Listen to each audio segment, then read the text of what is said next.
Imagine that you can remember 18 years into the future. You remember the famine, the war, the names of the traitors, and the day of your execution. And now you've been thrown back to the beginning, into the body of a young lord, without money, without followers, and with a debt of 5,000 gold pieces. All Rain has is his memory and a narrow window of a few years, while the future still aligns with reality. The cold of the axe. The crowd is silent and does not know his name. The blade falls. Darkness. And suddenly the smell of pine resin. The floorboard creaks beneath his left foot. Rain opens his eyes and sees a ceiling of dark planks. Parchment rustles in his hand. He raises his palm. Young. Scarless. No calluses. 27 years old. He remembers this hand. He remembers this room. He remembers this floorboard that creaks only under his left foot. The parchment in his hand is a decree bearing the seal of the Shining Lion. An assignment to the Ashefield estate. 80 souls, 1 field, 3 huts, 5,000 gold in debt. His heart is pounding so hard he can hear it in his ears. He remembers everything. Every day of the 18 years that have not yet come. Hunger, war, the names of traitors. Who will die and when? His own execution. There is a knock at the door. 3 short knocks. In his past life, that knock had made him turn pale. Back then, the new lord saw the figure 5,000, and the world went blurry. He panicked. He mortgaged his only field to a moneylender at a usurious interest rate. That day marked the beginning of the end, but not today. Rain stands up, pulls his shirt tight, takes a breath, and for the first time in 2 lives, he smiles. He throws open the door himself. Yorick stands on the threshold. The village elder is about 50, with a weather-beaten face and the eyes of a man who hasn't expected good news in a long time. In his hands is a thick, leather-bound book. The Book of Debts. Rain nods at it. He says he already knows how much they owe. He orders it placed on the table. He says that today they will not think about problems, but about how to solve them. Yorick freezes. In his past life, the new lord would have sat down on the bed at this moment and been unable to utter a word for 10 minutes. This one stands straight and looks the village elder in the eye. Yorick puts down the book. Rain opens it. The numbers are the same. 5,000 in imperial debt. First payment in 14 days. The collector is already on his way. If you don't pay 300 gold pieces on time, there will be a penalty. In 6 months, the debt will double. In a year, a notice from the audit will arrive. In 2 years, the block. Rain slams the book shut. He asks how many people are in the death. 83, counting old Myrta, who can no longer get out of bed. How many work? 41. The rest are children, old people, and 3 cripples. The field is rocky and barely provides enough to eat. No workshops, no smithy, no mill, no sawmill. 3 huts for livestock and 2 with leaky roofs. Everything just as he remembers. And here, Rain strikes first. He tells Yorick that there is an abandoned quarry behind the village. At the entrance, the 3rd boulder on the right. Underneath it, a sack. 12 gold coins and a bundle of silver candlesticks. The former steward hid them before fleeing and died of a fever on the road. The village elder's face looks as if a dragon has appeared outside the window. How does my lord know this? Rain answers calmly. A good lord must know his land. That is a lie. Rain's secret would not fit in any book. But Yorick doesn't need the truth. Yorick needs hope. He orders Mara to be sent to the quarry. A strong, dependable village girl whom he remembers from his past life as one of the last who didn't abandon Ashefield when everything collapsed. Yorick leaves. Rain stands by the window. 3 huts, a muddy road, a crooked fence, skinny chickens in the dust, children in rags. This is the poorest estate in the entire Valderan Empire, The 12 great houses and hundreds of minor lords divide the lands, and Reign got the worst of them. In his past life, he accepted it as a sentence, and he was right. But now he looks at the ruins and sees a foundation. In 2 years, the long winter will strike. A crop failure will break the back of half the provinces. In 3 years, the War of the Three Banners will flare up. Whoever preserves bread, gold, and loyal men will rise. Whoever preserves nothing will vanish. Reign knows which trade routes will close, where rebellion will break out, which houses will fall, who will betray the emperor. And he also knows the names of the talented, the broken, the unwanted, those the world will cast aside. The blacksmith who could forge the empire's finest blades will drink himself into oblivion in a tavern. The count's daughter, who could calculate faster than any treasurer, will fall under the axe for others' sins. The healer who could have saved hundreds will perish of illness on the roads. In a past life, they all perished. Reign remembers their faces. He remembers where they are now. And he remembers that the window is narrow. Every action he takes shifts the course of events. Every person he saves changes the map. In 2 or 3 years, his memory will be useless, and by that day, he won't need knowledge. He needs people. The door opens. Mara enters. In her hands is a dirty canvas bag, heavy. She sets it on the table. Reign unties it. 12 gold pieces. 8 finely crafted silver candlesticks. In the city, they'd go for at least 30. That makes 42 gold pieces. It won't be enough for the first installment of 300. But it's a start, and it's proof. Yorick looks at the sack, then at Reign, then back at the sack. He asks quietly, "How could my lord have known?" Reign replies that a good lord has no secrets from his land. 42 gold pieces on the table is more hope than Ashefield has seen in 10 years. Reign orders the candlesticks to be taken to the town of Ostmark. Grayson the jeweler's shop on Blacksmith Street, the third house from the... A sign with a silver hammer, "Do not haggle, do not sell for less than 30. How does my lord know a jeweler in Ostmark? He has a good memory for names, and that is true, just not the kind Yorick is capable of understanding. Mara leaves with 2 peasants. Reign sits down at the debt ledger, counting. 314 days, 42 in hand, 258 short. In his past life, that was a wall. Back then, he pawned a field to a moneylender at 40% interest per year. A year later, the debt had doubled. The spiral dragged on and dragged him to the bottom. Now he knows another way. 2 days' journey away is Baron Halmont, a charming, with vineyards and a broad smile. In his past life, Halmont offered a loan on favorable terms, and Reign was grateful. He didn't know that Halmont was secretly mining silver on the border of their lands. He didn't know that the Baron was deliberately keeping Ashefield in debt so that the Lord wouldn't start mining himself. He didn't know that in 5 years, Halmont would hand him over to the audit and take the land. Now he knows, and he won't go to Halmont. Reign takes out a blank sheet of paper. He writes a letter not to the Baron, but to Countess Celestine, a widow, the owner of a trade monopoly across 3 provinces. A tough, intelligent woman who, in a past life, had crushed him without even noticing. But she has a weakness. For 2 years, she has been searching for a supplier of cheap stone for her new estate. The Ashefield quarry is abandoned, but the sandstone there is excellent.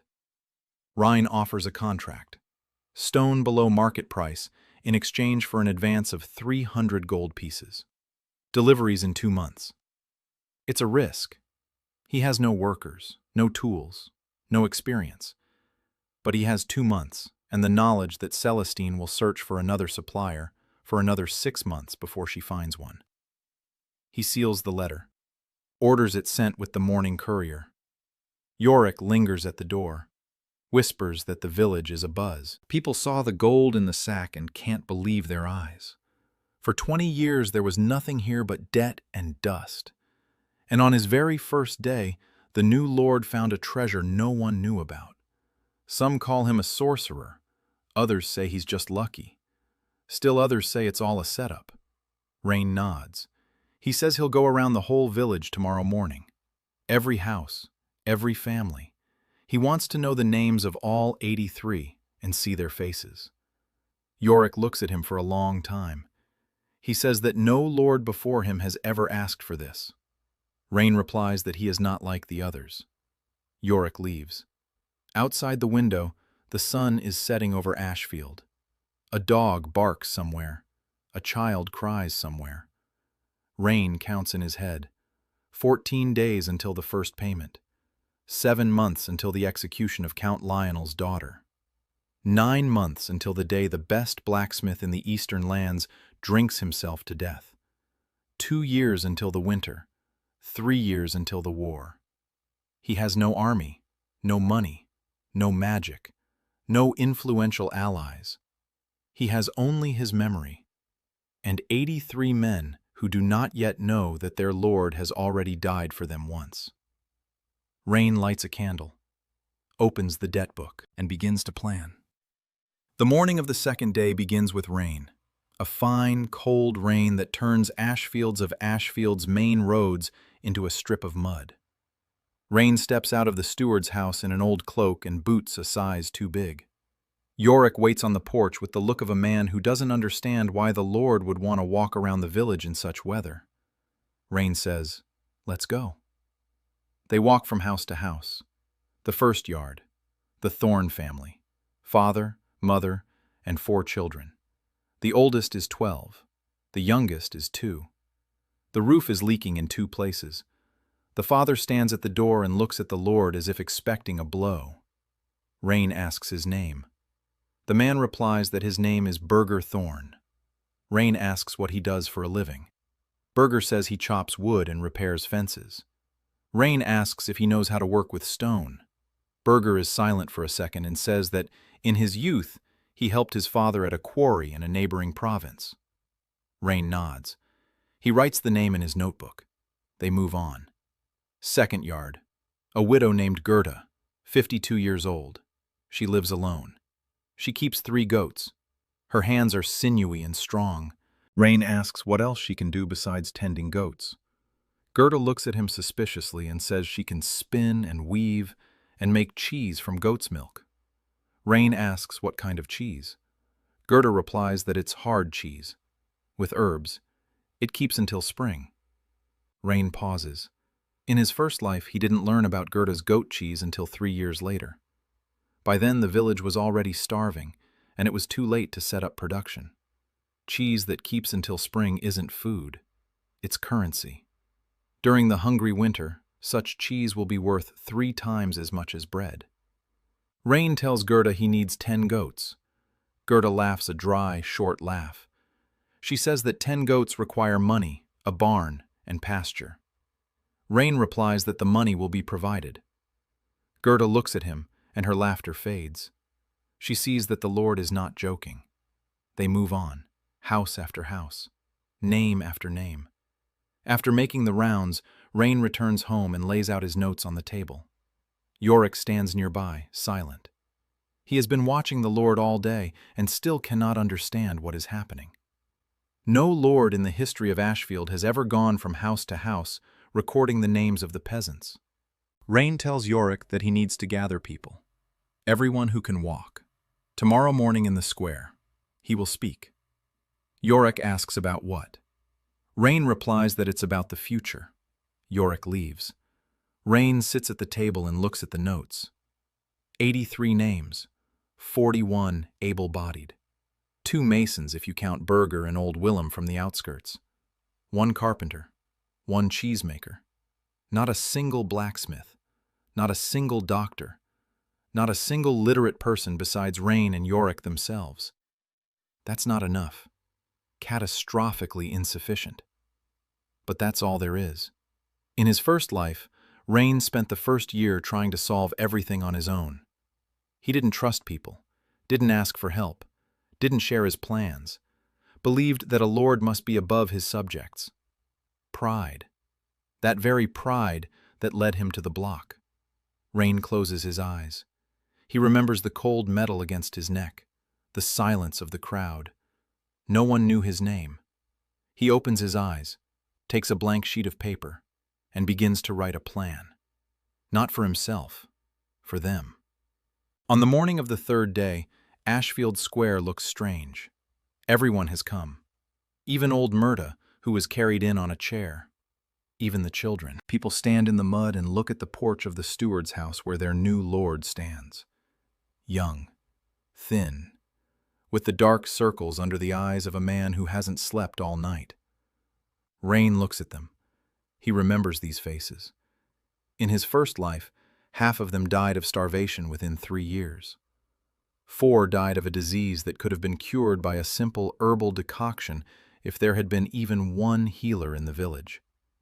2 left and were never heard from again. The rest lived to see the audit and watched as their lord was taken away to the capital in chains. Rain begins to speak. He speaks simply, without grand words, without promises of mountains of gold. He says he knows how much they owe. 5,000 gold pieces. He says he knows what their lives look like. Leaky roofs, empty granaries, a single field that barely feeds them. He says he's not going to lie and promise that everything will change tomorrow. Tomorrow will be hard, and the day after tomorrow too. But he says he has a plan, and this plan is simple. A quarry behind the village. It has good stone, sandstone that rich people need for construction.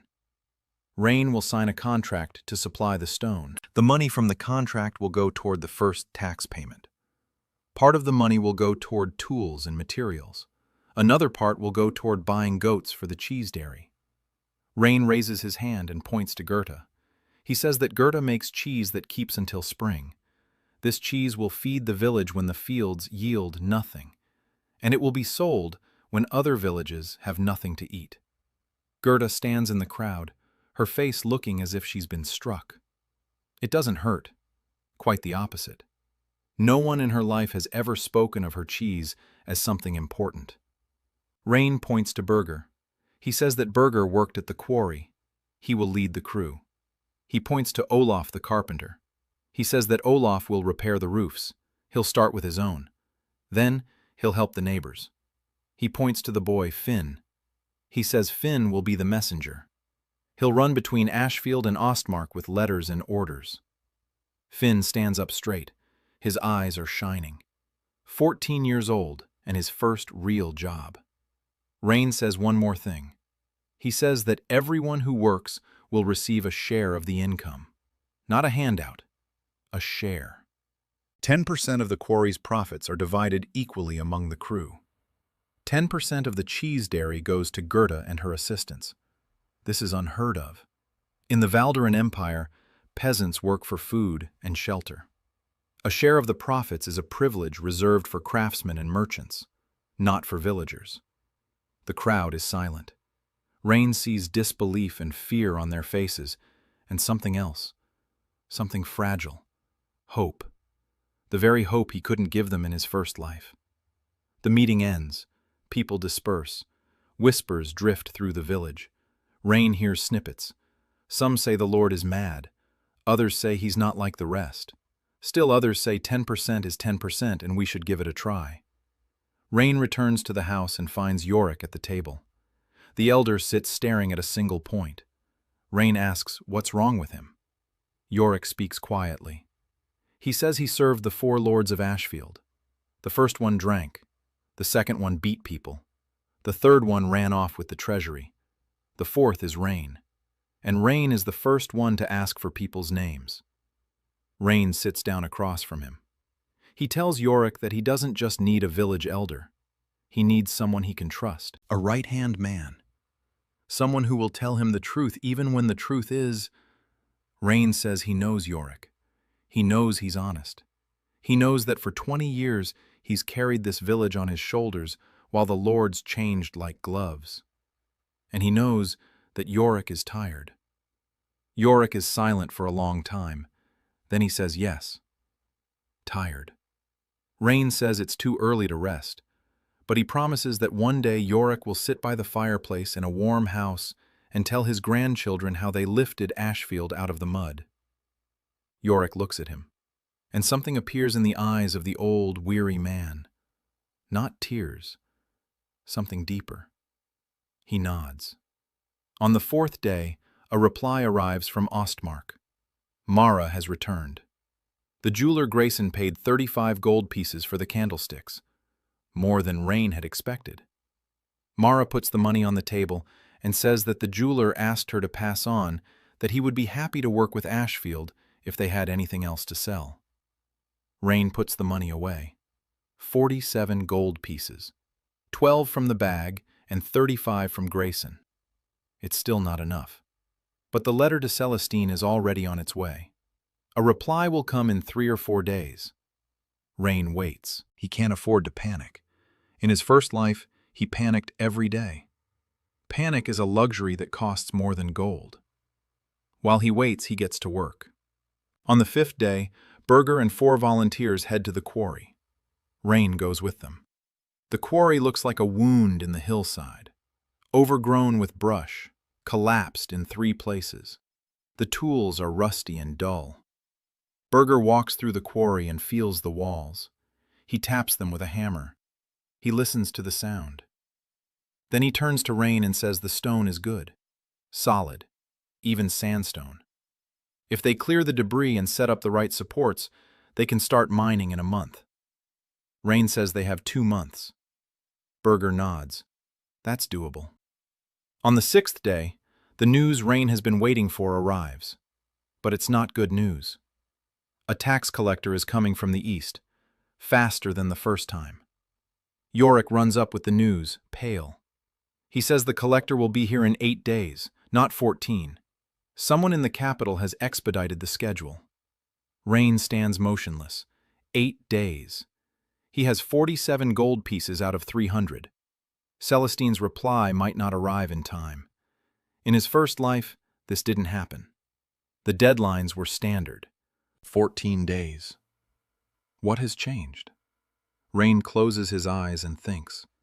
He sifts through his memory for everything he knows, and finds the answer. Baron Halmont. In his first life, Halmont left Rain alone during the first few months, because Rain was quiet and frightened and posed no threat. But now, on the very first day, Rain found gold he wasn't supposed to know about. Mara had gone to Ostmark and sold the candlesticks. Grayson might have mentioned it to someone, or someone in the village had told. Rumors spread fast. Halmont learned that the new Lord of Ashefield was behaving not like a victim, but like a player, and he decided to apply pressure sooner. It's easy to speed up the tax collector if you have friends in the tax office. Rain opens his eyes. First mistake. He showed too quickly that he had knowledge. He drew attention. In his first life, Halmont didn't notice him until the end of the first year. Now, Halmont is already watching. That's bad, but not fatal. Rain sits down at the table and starts thinking. 8 days, 47 gold pieces. He needs another 253. He runs through his options. A loan shark? No. That path leads to the gallows. A loan from Halmont? No. It's a trap. Sell the land? No. The land is the only thing he has. No one knows what lies beyond it. Rain nods. He returns to the basement with a crowbar. The lock won't budge. Rain strikes harder. The rust crumbles. On the 3rd blow, the lock cracks. The door swings open with a groan. Rain steps inside with a candle. A small room, stone walls, a shelf. On the shelf lies a thick book in a leather binding.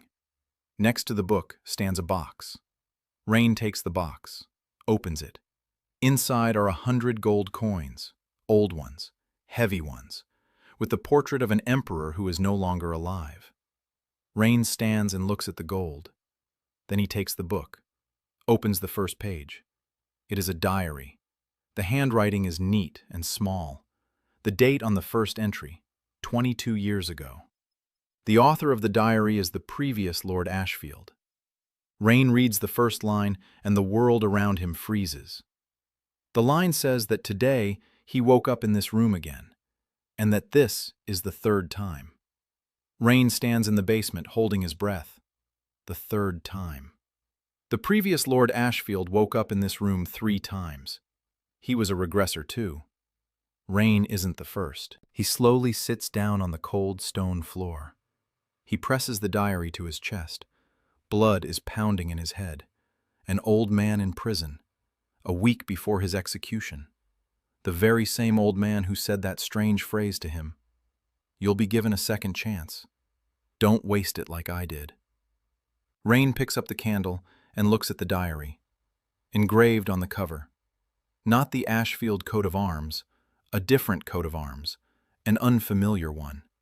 Rain opens the diary and begins to read. Rain reads the diary all night. The candle burns down to a stub. He lights a second one. The handwriting is small and in places illegible. The ink has faded, but the words strike like a hammer on an anvil. The previous Lord of Ashefield was named Artan Morlow. He received this estate 40 years ago, and he did indeed wake up in this room 3 times. The first time, he was an ordinary man. He failed. He lost everything. He starved to death on the road. The second time, he came with his memory and tried to make amends. He set up a quarry, made money, paid off his debt. But he was betrayed. Someone from his inner circle sold his secrets. He lost everything again and died. The third time he came back, he was angry. He tried to use force. He stockpiled weapons. He hired mercenaries. He prepared a strike. He didn't make it in time. Illness took him in his 10th year. The diary ends with an entry in which Artan writes that he hid the gold in the basement for whoever comes after him. He writes that he knows there will be a next one. He doesn't know who. He doesn't know when. But he knows that Ashefield is no accident. Something in this land draws the regressors, or sends them back. Rain closes the diary. His hands are cold. It's getting light outside. He's been sitting in the basement for 6 hours, a swarm of thoughts in his head. Artan Morlow tried 3 times and failed. Rain is trying for the 2nd time. Why should he succeed where Artan failed? The answer doesn't come right away, but it comes. Artan acted alone. All 3 times. Alone. He didn't gather people. He didn't build a team. He didn't trust anyone. 3 lives lived in solitude and 3 deaths in solitude. Rain sets the diary aside. He takes the box of gold, 100 coins, plus 47. 147. He's short 153 to make 300, but now he has a reserve. If Celestina's reply comes in time, the money will be there. If not, 147 gold coins is almost half the first payment. The penalty for an incomplete payment is lighter than for a total default. Rain leaves the basement. Morning. The village is waking up. Smoke from the chimneys. The smell of bread from Tilda's house. Rain goes to Yorick and says he found money in the basement. 100 gold pieces. Yorick grabs the table. He says that's impossible, that the basement has been locked for 10 years. Rain replies that it's the old lord's money, an inheritance, and that it will go toward the tax payment. Yorick asks about the diary. Rain is silent for a... Then he says it's the old lord's personal notes. Nothing important, just everyday stuff. He's lying. The diary is under his mattress and he's not ready to talk about it to anyone yet. Not because he doesn't trust Yorick, but because he doesn't know how to explain it. Day 7. Rain stands by the quarry and watches as Berger supervise a crew of 6. They're clearing the rubble. The work is hard and slow. The stones are huge. The tools are blunt. But Berger works silently and persistently. He has strong hands and a calm disposition. Rain looks at him and thinks that, in his first life, Berger died of starvation in his 2nd year. His children, too. Rain turns away. He can't think about that now. He has to work. He picks up a pickaxe and stands next to the crew. Berger looks at him. a lord with a pickaxe in his hands. No one here has ever seen anything like that. Rain strikes the rock. His hands hurt after the third blow. Blisters are forming. Blood. He doesn't stop. By evening, both his palms are raw. Berger approaches and silently bandages them with a rag. He says nothing. But the next morning, 4 more join the crew. No one called them. They came on their own. The 8th day. No reply from Celestina. Rain starts to get nervous. Not on the outside. On the inside. On the outside, he's as calm as a wall. That's the first lesson of life. When the Lord panics, the village dies. He sits at the table and counts. 147 gold pieces. The collector will be here in a day. Rain makes a decision. He'll pay what he has. 147 out of 300. The penalty for partial payment will be 20% of the balance. That's 30 gold pieces on top. In total, the debt will increase by 30 coins. It hurts, but it's not fatal. Not like a loan shark's extortionate interest rate. Rain writes down the numbers. He checks them, double checks. He'll be able to cover the 30 gold penalty from the first stone delivery, if the contract with Celestina goes through. If not, he's in trouble. But more on that later. The 9th day. Morning. A cart pulls up to the village gates. But it's not the collector. It's a messenger. A letter bearing Countess Celestina's coat of arms. Rain takes the time. His hands are bandaged from the quarry. He opens it, reads it, and lets out a sigh of relief. Celestina agrees. A contract to supply stone from the Ashefield quarry. An advance of 300 gold pieces. Deliveries begin in 2 months. 10 cartloads of stone per month. The price is 15% below market value. The terms are strict, but Rain knew they would be. Celestina is no philanthropist. She is a businesswoman. Cheap stone is what she needs. Rain is what can give it to her. A simple deal. But there's a note at the bottom. Celestina writes that she wants to see the quarry in person. In a month. If the quarry isn't ready for operation, the contract is terminated and the advance is returned with interest. Rain folds the letter. A month. The quarry must be operational in a month. Berger said it would take 2, so it has to be 1. It will be hard, but possible. Along with the letter came a receipt for 300 gold pieces. Rain can collect them at the Ostmark Bank upon presentation. He sends Finn. The boy shoots off like an arrow. Rain shouts after him not to run the whole way. Finn doesn't hear him. He's already out the gate. At noon on the 9th day, the tax collector arrives. A fat man in a green doublet with an imperial insignia on his chest. Behind him are 2 soldiers on tired horses. The collector's name is Mervyn. Rain remembers him. In his first life, Mervyn was unpleasant but not malicious. Just a bureaucrat doing his job. Mervyn dismounts and surveys the village with the expression of a man who has stepped in manure. He asks who the Lord is here. Rain steps forward. Mervyn looks at him, at his bandaged hands, at his dirty boots, at his young face. Mervyn pulls out a ledger and announces that the first payment is 300 gold pieces and that the deadline is today. Rain replies calmly. He says the payment will be tomorrow morning. A messenger is already on his way for the money. Mervyn squints. He says the deadline is today, not tomorrow. Rain says he understands. But the money will be there tomorrow. 300 gold pieces in full. Mervyn is silent. He looks around the village once more. 3 huts, mud, chickens. He clearly doesn't believe that 300 gold pieces could come from this hole. He sits by the window and looks out at the road. Darkness. Silence. A distant howl. Wolves or the wind. He thinks of Finn. A 14-year-old boy running down a night road with a letter worth 300 gold. If he gets robbed. If he falls and breaks his leg. If. Rain grips the edge of the table. His nails dig into the wood. That's the price of leadership. Sending others where you yourself cannot go.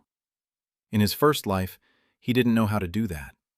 He did everything himself, and he broke down. Morning. Dawn. Rain stands on the porch. Mervyn comes out of Yorick's house. He looks around, asks where the money is. Rain says he's waiting. Mervyn pulls out his watch, says he'll wait until noon. After that, he'll record the non-payment and leave. Rain nods. The clock ticks. 9 o'clock. 10. 11. Mervyn stands by the cart and taps his fingers on the ledger. The soldiers yawn. The village has fallen silent. People peer out the windows. Everyone knows what's happening. The tax collector is waiting for money. There is no money. 11:30. Rain stands as still as a stone. His face is calm. Inside, a storm. 10:12. Mervyn opens the ledger and picks up a quill. 10:12. Rain sees dust on the road. Someone is running. Fast. 5:12. Finn bursts through the village gate, red-faced, sweaty, barely able to stand, a bag in his hand. He runs up to Rain and falls to his knees. Not out of respect, out of exhaustion. He holds out the bag. Rain takes it. 300 gold pieces. He turns to Mervyn and places the bag on the table next to the ledger. He says that here is the payment. 300 gold pieces. In full. On time. Mervyn opens the bag. He counts, recounts. Exactly 300. He looks at Rain, then at the village, then back at Rain. He records the payment in the ledger. He stamps it. He takes the bag, mounts his horse, and rides off, without saying a word. Rain stands and watches as the tax collector's wagon disappears around the bend. Then he looks down at Finn. The boy is sitting in the dust, breathing heavily. Rain sits down next to him, right in the mud. The Lord's cloak is covered in dust. He doesn't care. He asks Finn how he got there so fast. Finn says he ran all night, stopped once, to drink water from a stream, then ran again. They wouldn't let him into the bank. He showed them the letter with the seal. The teller checked the receipt for half an hour. Then he handed over the money. Finn grabbed the bag and ran back. Rain is silent. Then he puts his hand on the boy's shoulder. He says that Finn saved the village today. Finn lifts his head. His eyes are wet. Not from tears, from the wind. Or from tears. It doesn't matter. Rain helps him up. He tells Tilda to feed Finn until he can't eat another bite, and put him to bed. The boy has earned it. The village breathes a sigh of relief. The first payment has been made. Rain returns to the house. He sits down at the table. He counts. 300 gold went to the collector. He has 147 left. Of those, 100 are from Artan Morlow's cellar. 47 earned. With this money, he needs to get the quarry up and running within a month. Buy tools, goats for Goethe, repair at least 3 roofs, and start thinking about the next step. Rain opens his notebook. He writes a list. Tools for the quarry. Pickaxes, wedges, ropes, carts. That's about 30 gold pieces. Goats. 10 heads.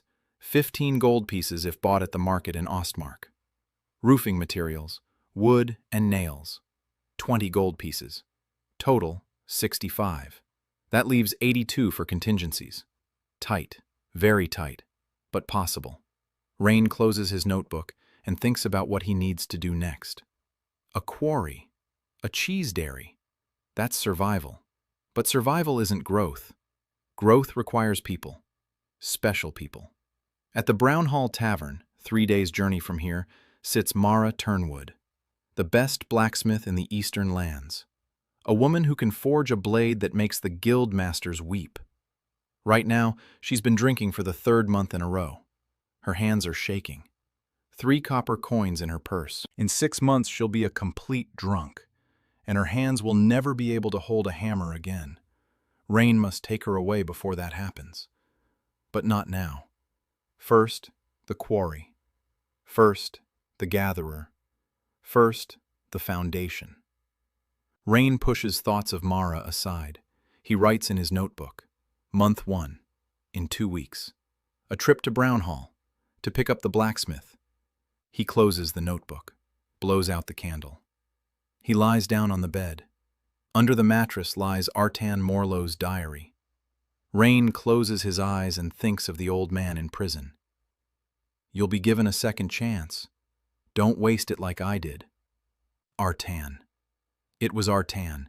It must have been. The old man who survived 3 regressions and failed every time. Who sat in prison and waited for the end. Who saw Rain and spoke those words to him. Because he knew.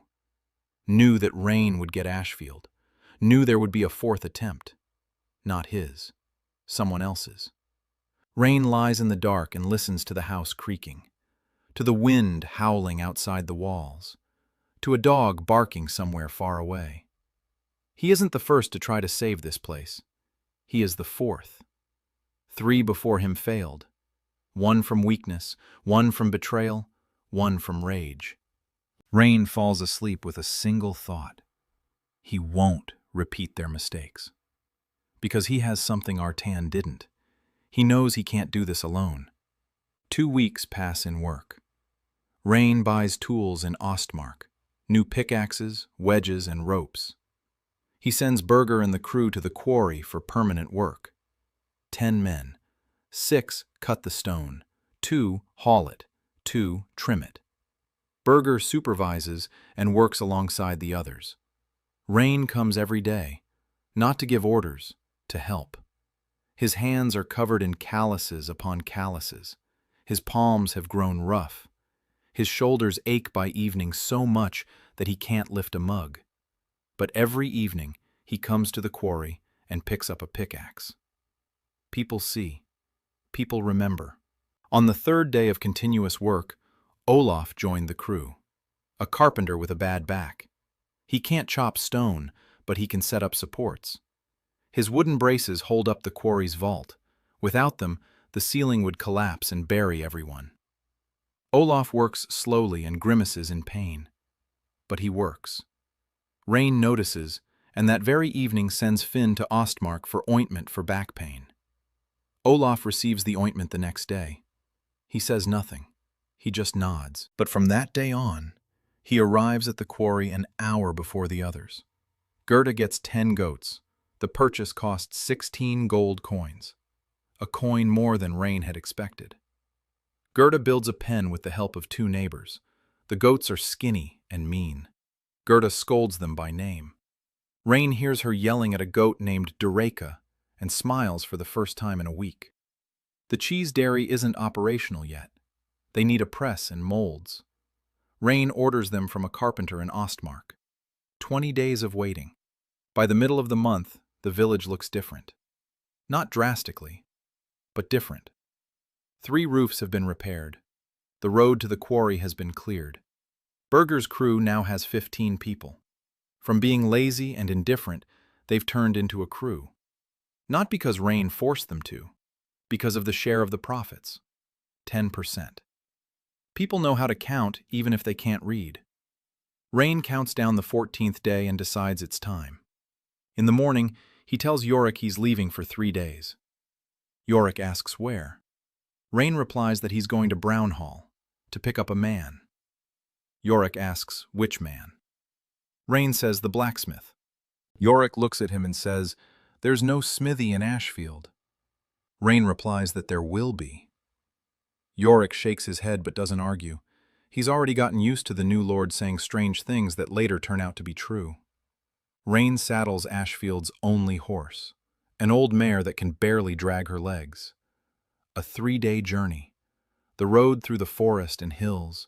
Rain rides and thinks. Mara Turnwood, 24 years old, the daughter of the Eastern Master Armorer, the best blacksmith he knows. In his first life, he met her 7 years later. She was already completely broken. Her hands shook so much she couldn't hold a hammer.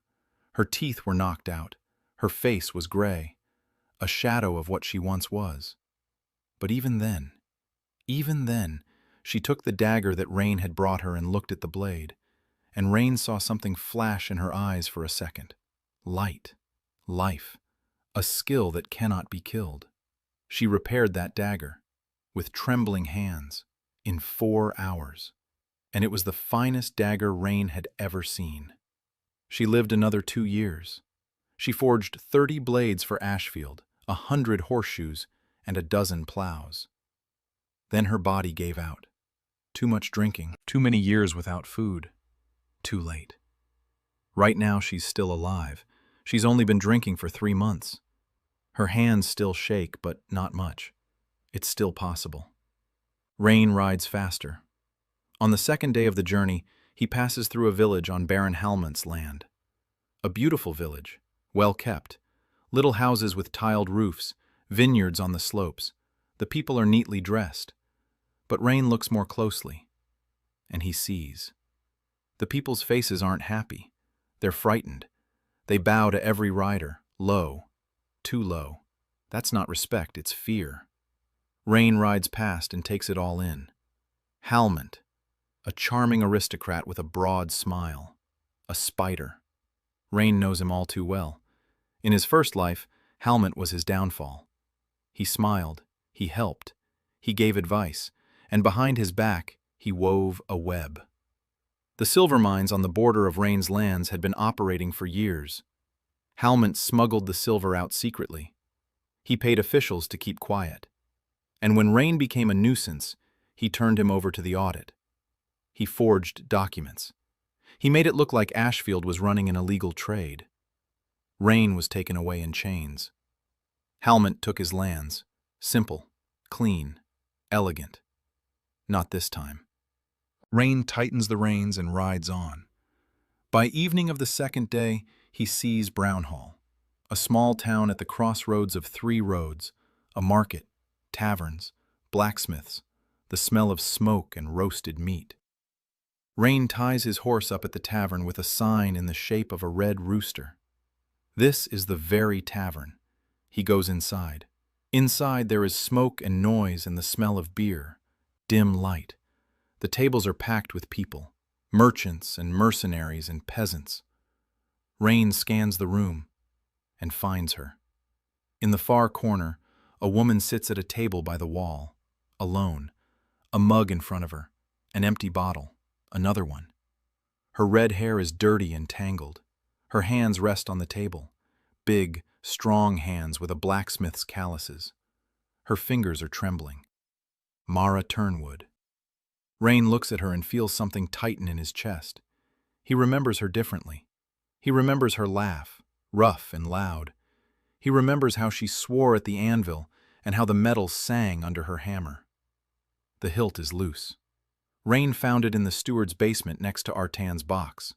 An ordinary dagger, nothing special. Except for one thing. There's a mark on the blade. A small hammer inside a circle. The mark of the Turnwood workshop. Mara looks at the dagger, then at the mark, and Rain sees her face change. The haze clears from her eyes. For a second. Just for a second. But Rain sees it. She recognizes the mark. It's her father's work. Mara takes the dagger. Her hands are shaking. She turns it over, looks at the crack. She runs her finger along the blade and says nothing. Rain says he needs a blacksmith. He says he found this dagger and saw the brand. He says he asked at every smithy in Brownhall and no one can repair it. He was told that only a master from the Turnwood family can work with this alloy. Mara is silent. She is still looking at the dagger. Rain says he knows who she is. The daughter of Kareem Turnwood, the master who was expelled from the guild. He says this calmly, without pity. Pity is the last thing she needs. Mara looks up. Her eyes are filled with anger. She asks who he is and how he knows her name. Rain says he is Lord Ashefield, and that he doesn't just need a blacksmith. He needs the best blacksmith in the empire, and he's traveled 3 days to find her. Mara laughs, a bitter, angry laugh.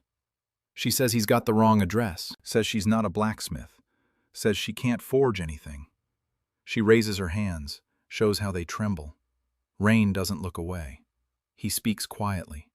He says he's seen her work, that there's no one in this empire who can do what she does, that the guild expelled her not because she's a bad blacksmith, but because she's the best, and that he didn't ride 3 days just to hear her say no. Mara falls silent. Rain places a small pouch on the table. It contains 10 gold pieces, all he can afford. He says it's not payment, it's an investment. He's building a smithy in Ashefield, for her, with an anvil and a forge and everything she needs. She'll work for herself, under her own name, with the turnwood mark. Mara looks at the pouch, at the dagger, at Rain. She asks why he needs this. Why travel 3 days for a drunken woman with shaky hands? Rain answers. He says he needs people. Not workers, not servants. People. People who can do what others cannot. And that he would travel even 10 days if at the end of the road stood a person whom the world had cast aside for no good reason. Mara is silent for a long time. A very long time. Then she takes the dagger from the table, turns it over in her hands, looks at the crack, and says she will fix it. If the Lord can drag her to his village, because she can't stand on her own. Rain stands up, walks over to the bar, pays her tab, then comes back and helps her up. Mara is heavy, a head and a half taller than him, a blacksmith's muscles beneath a dirty shirt. She sways and curses under her breath. Rain leads her out of the tavern. The air is fresh outside. Mara takes a deep breath and feels less unsteady. Rain leads her to the horse. He seats her in the saddle. He takes the horse by the reins and leads it on foot. Mara sways in the saddle and says nothing. Then she suddenly says, "He's strange." Rain asks why. She replies that no one has ever come for her. Not her father after his exile, not the guild masters, not a single person in 3 months in this backwater. And here some lord from some Ashefield shows up and says things that make her want to cry. And she doesn't understand why. Rain is silent. He can't tell her. He can't tell her that he's known her for 20 years, that he saw her die, that he didn't find this dagger with her father's mark by accident, that everything he does because once he didn't, and she paid for it. He remains silent and leads the horse along the road. Mara falls asleep in the saddle.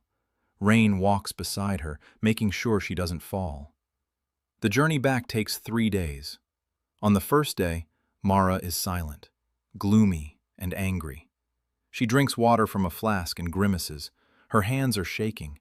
She looks at the dagger she's tucked behind her belt and looks away. On the second day, she starts to speak, a little, in fragments. Rain listens. She talks about the guild, about the contest, how she forged a sword that was better than all the others, how the judges saw that a woman had made it, how they took away her prize, how the guild master said that a woman's hands aren't made for a hammer, how her father said nothing. Mara talks about her father and her voice breaks. Rain is silent, doesn't comfort her, doesn't say that everything will be okay, just walks beside her. On the third day, they approach Ashefield. Mara looks at the village and her face is sour. She says it's not a village, it's 3 sheds and mud. Rain agrees. He says that for now, yes. Mara snorts. Then she asks where the smithy is. Rain points to an empty spot by the road. A flat clearing. 2 stakes driven into the ground. He marked out the spot for the smithy before they even left. Mara looks at the stakes, at the empty clearing, at Rain, and says he must be crazy. Rain replies that maybe he is, but the smithy will be up in a month, and it will have a sign with the turnwood crest hanging on it. Mara turns away, but Rain sees it. The corner of her mouth twitched. It's been a day since Mara last had a drink. Not because she decided to quit, because there's nothing to drink. The village is too poor for a tavern. Mara sits in the room that Rain has set aside for her in the steward's house and stares at the wall. Her hands rest on her knees. Her fingers tremble. Rain brings her breakfast, bread and goat cheese and a mug of milk. Mara looks at the food and says she isn't hungry. Rain sets the plate on the table and leaves. He doesn't try to persuade her. He doesn't pressure her. When he returns an hour later, the plate is empty. On the second day, Mara comes out of the room. Mara looks at him suspiciously. Then she says the stakes need to be moved 2 paces wider on each side, and that the forge should stand by the north wall, so the wind carries the smoke away. Rain takes out his notebook and writes it down. Mara says she needs an anvil. Not just any anvil, a steel one, with a smooth surface. They only make those in Greybridge in the east. It costs 50 gold. Rain writes it down. 50 gold. He has 71 left after buying the tools, goats, and roofing materials. If he buys the anvil, he'll have 21 left. For 1 month until the first stone delivery. Tight. Rain says the anvil will be there. Mara looks at him, and something flashes in her eyes. Not distrust, not yet, but interest. She asks where a penniless lord gets the money for a steel anvil. Rain replies that it's none of her business. Her business is the smithy. Mara snorts, but the corner of her mouth twitches again. On the third day, Rain sends an order for the anvil to Greybridge via Finn. The boy has already become a regular messenger. He runs between Ashefield and Ostmark twice a week. His legs are getting stronger. His breathing is steadier. Rain pays him 3 pennies for each trip, and Finn puts them in a tin can under his bed. He's saving up. Rain knows what for. In his first life, Finn wanted to buy his mother a warm coat. His mother died before that. Rain looks away and thinks about how, in this life, Finn's mother will be alive. The quarry is working every day. Berger drives the crew from morning till night.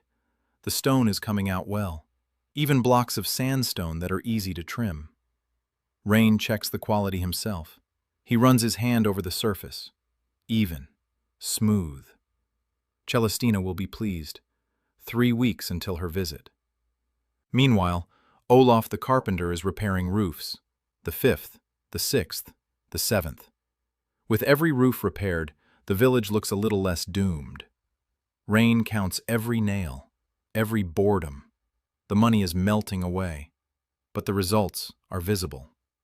On the 5th day after returning from Braunhall, Mara does something unexpected.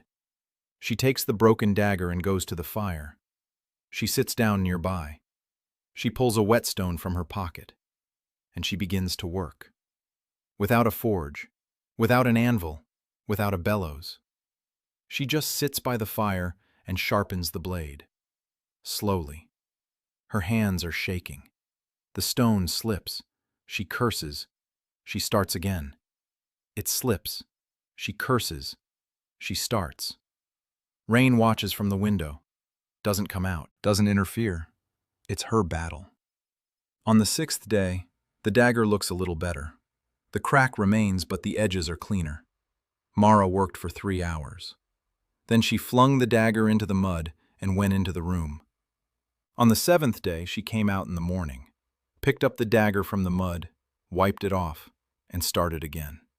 Rain watches this and thinks that in her first life, she didn't have these 7 days, because no one gave her a place where she could fight with herself in silence, without spectators, without mockery, without a bottle within arm's reach. A week after returning from Braunhall, Rain receives a letter. Not from Celestine, not from the bank, from Baron Halmont. Rain opens the envelope. Beautiful paper, an embossed coat of arms, the scent of expensive ink. Halmont writes a warm letter of welcome. He congratulates the new Lord Ashefield on his appointment. He expresses hope for good neighborly relations, and he invites him to dinner. In a week, at the Halmont estate. Rain reads the letter twice. In his first life, this invitation came 2 months later. Halmont is moving fast. First the collector, now the invitation. He wants to see Rain up close, to assess him, to understand who he's dealing with. Rain places the letter on the table and thinks. He can't refuse. Declining the Baron's invitation is an insult. In the Valderan Empire, An offended neighbor is more dangerous than an open enemy. He must accept, but cautiously.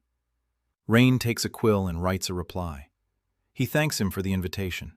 He will gladly accept. He will arrive on the appointed day. He signs it. He seals it. He hands it to Helmont's messenger, who is waiting at the gate. Yorick stands nearby, his face grim. He says that Baron Helmont isn't the kind of man who invites people to dinner just like that. Rain replies that he knows. Yorick says that the previous lord also dined with Helmont. Once. After that, he lost half his pasture to the Baron. Some paper he signed without reading. Rain nods. He tells Yorick that won't happen to him. Yorick asks where that confidence comes from. Rain replies that he doesn't sign papers without reading them. His hands are shaking less. Rain notices. He doesn't tell her. She knows it herself. Gerda milks the goats and scolds them by name. The first cheese is set in molds. It will be ready in 3 weeks. Finn runs to Ostmark and back. He's getting stronger right before our eyes. The village is alive. Not thriving. Alive. That's already more than it used to be. On the day of the dinner, Rain puts on the best clothes he has. A dark shirt, clean pants, a raincoat without holes. He looks poor compared to any lord from the capital, but he looks neat. Mara sees him on the porch and says he looks like a village priest at a wedding. Rain replies, "Thank you." Mara snorts. Rain saddles his horse and rides to Helmont. The Baron's estate is a half-day's journey away. A large stone house on a hill. Vineyards stretching to the horizon. Servants in livery. Clean paths. Roses at the entrance. Wealth that screams from every corner. Rain dismounts and a servant takes the horse. Another servant leads Rain inside. A hall. A long table. Candles. Silver. The smell of roasted meat and spices. Seated at the table is Baron Cedric Helmont, a man of about 45. Handsome, broad shoulders, dark hair streaked with gray, a smile that lights up the room, eyes that never smile. Rain remembers those eyes. He remembers how they looked at him when they took him to the slums, with the same expression.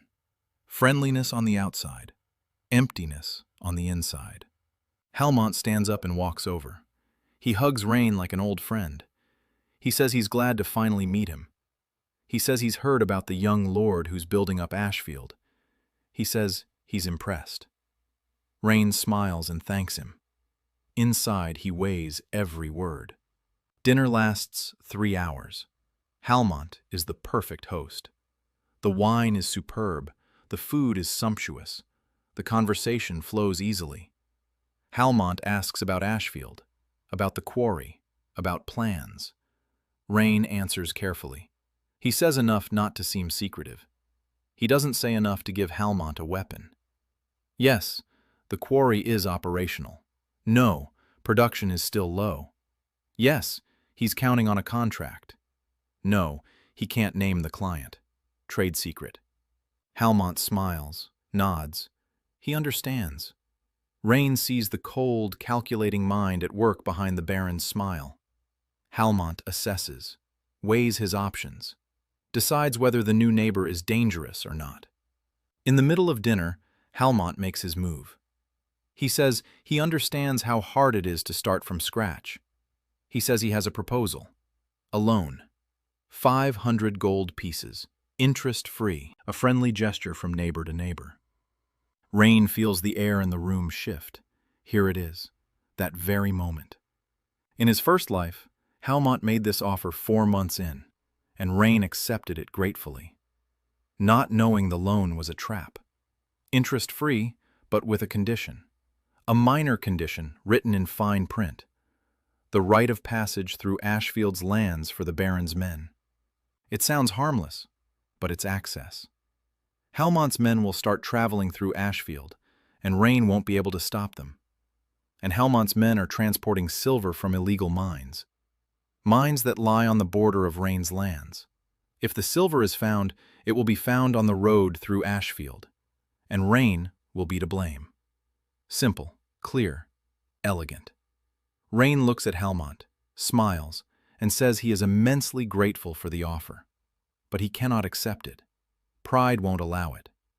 He is a young lord and wants to prove he can rise on his own, without anyone's help. Rain puts as much youthful fervor and naivety into his voice as he can. He's playing a part. The part of a proud young fool who's too proud to accept help. Helmont looks at him. A second. Two. Then he laughs. He slaps Rain on the shoulder. He says he respects that. Youth and ambition. Wonderful. But if Rain changes his mind, the offer still stands. Rain thanks him. Inside, he takes stock. Helmont didn't press the issue. That means he isn't worried. He sees Rain as a proud but safe young man. Fine. Let him think that. Dinner ends. Rain says goodbye. Helmont walks him to the door. On the threshold, the Baron says one more thing. He mentions in passing that he's heard about the blacksmith girl Rain brought to Ashefield. He says it's an interesting choice. He smiles. Rain feels a chill inside. Helmont knows about Mara already. So the Baron has a spy in the village, or someone saw them on the road and told him. Rain smiles back. He says yes. A good blacksmith is the foundation of any household. He leaves. On the way back, Rain doesn't sleep. He leads his horse at a walk along the night and thinks. Helmont knows too much for the first month. A spy. Who? There are 83 people in the village. Rain goes over the faces in his mind. In his first life, he never found out who in the village was working for Helmont, because he didn't look. He was too busy with panic and debts.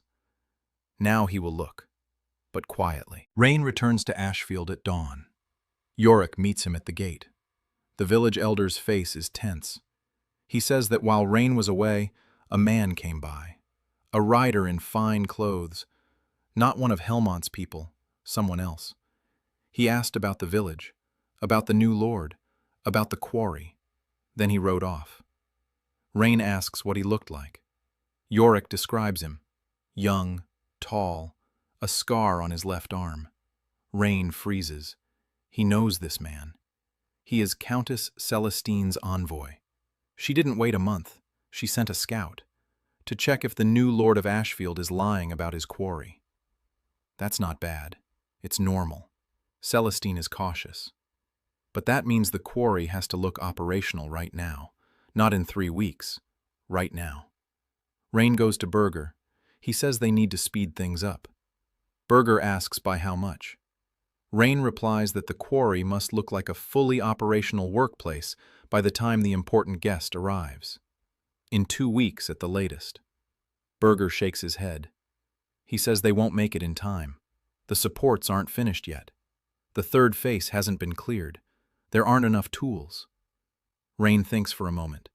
Then she says she'll transfer 10 more people to the quarry. From the fields. Berger says the field isn't being worked on anyway. Rain knows. But the field can wait. The contract with Celestina won't wait. If the contract falls through, there will be no stone, no money, no future. The fields can wait. Stone comes first. Rain gives the order.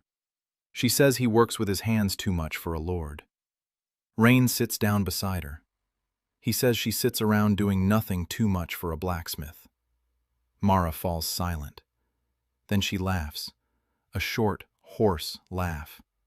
The first laugh that Rain has heard from her in this life. And it sounds exactly as he remembers. Rough and warm and real. Rain sits next to Mara on the porch and looks at Ashefield in the evening light. Smoke from the chimneys, the clang of hammers, people's voices, dogs barking, the smell of bread from Tilda's house. A small, dirty, poor village. His village. He thinks of Helmont, of the spy, of Celestine, about the contract, about the dagger in Mara's hands, about Artan's diary under the mattress, about Count Lionel's daughter, who will be arrested in 5 months if he doesn't intervene, about the healer who, in 2 months, will cross the pass 3 days' journey to the east, about the merchant with the broken seal, about his cousin in the Imperial Library who's been coughing more and more. So many people, so many things to do, so many threads to hold on to, and just 1 year to turn this filthy village into a place that will survive. Mara says the dagger will be ready in a week. No smithy, just her hands, stone, and fire. Rain nods. She says she's waiting. Mara looks at her hands. They're shaking, but less than yesterday. She clenches her fists, unclenches them, clenches them. Then she says quietly that she hates the trembling. Rain is silent. Mara says that her hands used to be as hard as iron, that she could hold a hammer for 12 hours straight and not a single blow would miss. And now she can't bring a mug to her mouth without spilling it. Rain is silent. Mara turns to him and asks what if her hands don't come back? What if the trembling stays forever? Rain finally speaks. He says he's seen her work. Not in this life, of course. He can't say that. He says he's seen blades bearing the turnwood mark, and that the hands that did such work won't forget how it's done. The body remembers, even when the mind says it's all over. Mara looks at him for a long time. Then she turns away. Rain sees her wipe her eyes with the back of her hand, quickly, angrily, as if she's angry at herself for her weakness. He gets up and goes into the house. He leaves her alone. She needs that more than words. At night, Rain lies in the dark and listens to the village. Silence. Crickets. A distant owl's cry. Artin Morlow's diary lies under the mattress. In his head, a to-do list that grows longer with each passing day. The quarry, the contract, Halmont's spy, a smithy for Mara. Cassia in the Imperial Library. Yvette at the Count's house. Sonva at the pass. Money that melts away. Time that runs out. Rain closes his eyes, counts to 10, opens them. Tomorrow is a new day. He knows what to do. Not all at once. One step at a time. One day. One person. One task. That's how a house is built. Not with the roof down, but stone by stone. Rain falls asleep, and he dreams of his first life. The block, the axe, the silence of the crowd. But this time, in his dream, he turns his head and sees familiar faces in the crowd. Mara, Yorick, Finn, Berger. They stand there looking at him, and he realizes that in this life, the crowd won't be silent, because in this life, he has people to lose and people to live for. The quarry roars from dawn to dusk. 25 men are chiseling stone. The clang of pickaxes and hammers echoes through the hills. Dust rises in a cloud. Berger is hoarse from shouting orders but doesn't stop. The supports in the third face are in place. Olaf set them up over 2 days with almost no sleep. The carpenter's back hurts so much that he walks hunched over, but the supports stand firm. Rain checks them personally. He pushes each pillar with his shoulder. It doesn't wobble. Good work. By the 10th day after returning from Braunhall, 60 finished sandstone blocks lie at the entrance to the quarry. Smooth, hewn. Each one weighs as much as a grown man. Rain stands and counts. The contract calls for 10 cartloads a month, 15 blocks in each cart, 150 blocks a month. 60 are ready. 2 weeks until Celestina's visit. It can be done, if nothing unexpected happens. The unexpected happens on the 11th day. In the morning, Berger comes out of the quarry with a gray face. He approaches Rain and says quietly that deep in the 3rd tunnel they've struck a vein. Rain asks what kind of vein. Berger is silent. Then he says one word. Silver. Rain stands motionless. Silver. In the Ashefield quarry. He didn't know about this. In his first life, the quarry wasn't operational. He never made it to the 3rd tunnel. He never found out that a silver vein lay beneath the sandstone. This changes everything. Silver in the Valderan Empire isn't just a metal. It's a strategic resource. Mining silver without an imperial license is punishable by land confiscation and imprisonment. A license can be obtained, but the process takes a year, costs 200 gold pieces, and requires approval from the Imperial Mining Chamber. And the Imperial Mining Chamber consists of officials whom Halmont has been feeding out of his hand for 20 years. Rain thinks fast. If Helmont finds out about the silver in Ashefield's quarry, it's all over. The Baron will either take the quarry through the courts or organize an inspection and accuse Rain of illegal mining. Rain turns to Burger. He tells him that the third tunnel is sealed off. Right now. No one goes in there. Burger nods. Rain says that no one outside of this conversation must know about the silver. Burger asks what to do about those who saw the vein. Rain asks how many there are. Burger says 2, himself and a guy named Derek. Rain knows Derek, a young guy, 20 years old, quiet, hard-working. In his first life, Derek left Ashefield after a year and became a mercenary. He died in a minor skirmish 3 years later, ingloriously. Rain tells Burger to bring Derek. 10 minutes later, both are standing before him. Rain looks at Derek. The guy is nervous. He realizes he's found something serious. Rain speaks to both of them. He says the silver isn't a gift. It's a bomb. If anyone finds out, Baron Halmont will take everything from them. Their land, their homes, their lives. Rain says the time will come when they can mine the silver legally. But not now. Right now, the third shaft is sealed off and forgotten. Burger nods. He understands. Derek is silent. Then he says he won't tell anyone. Rain looks him in the eyes. The boy doesn't look away. Rain believes him. For now. But he makes a mental note.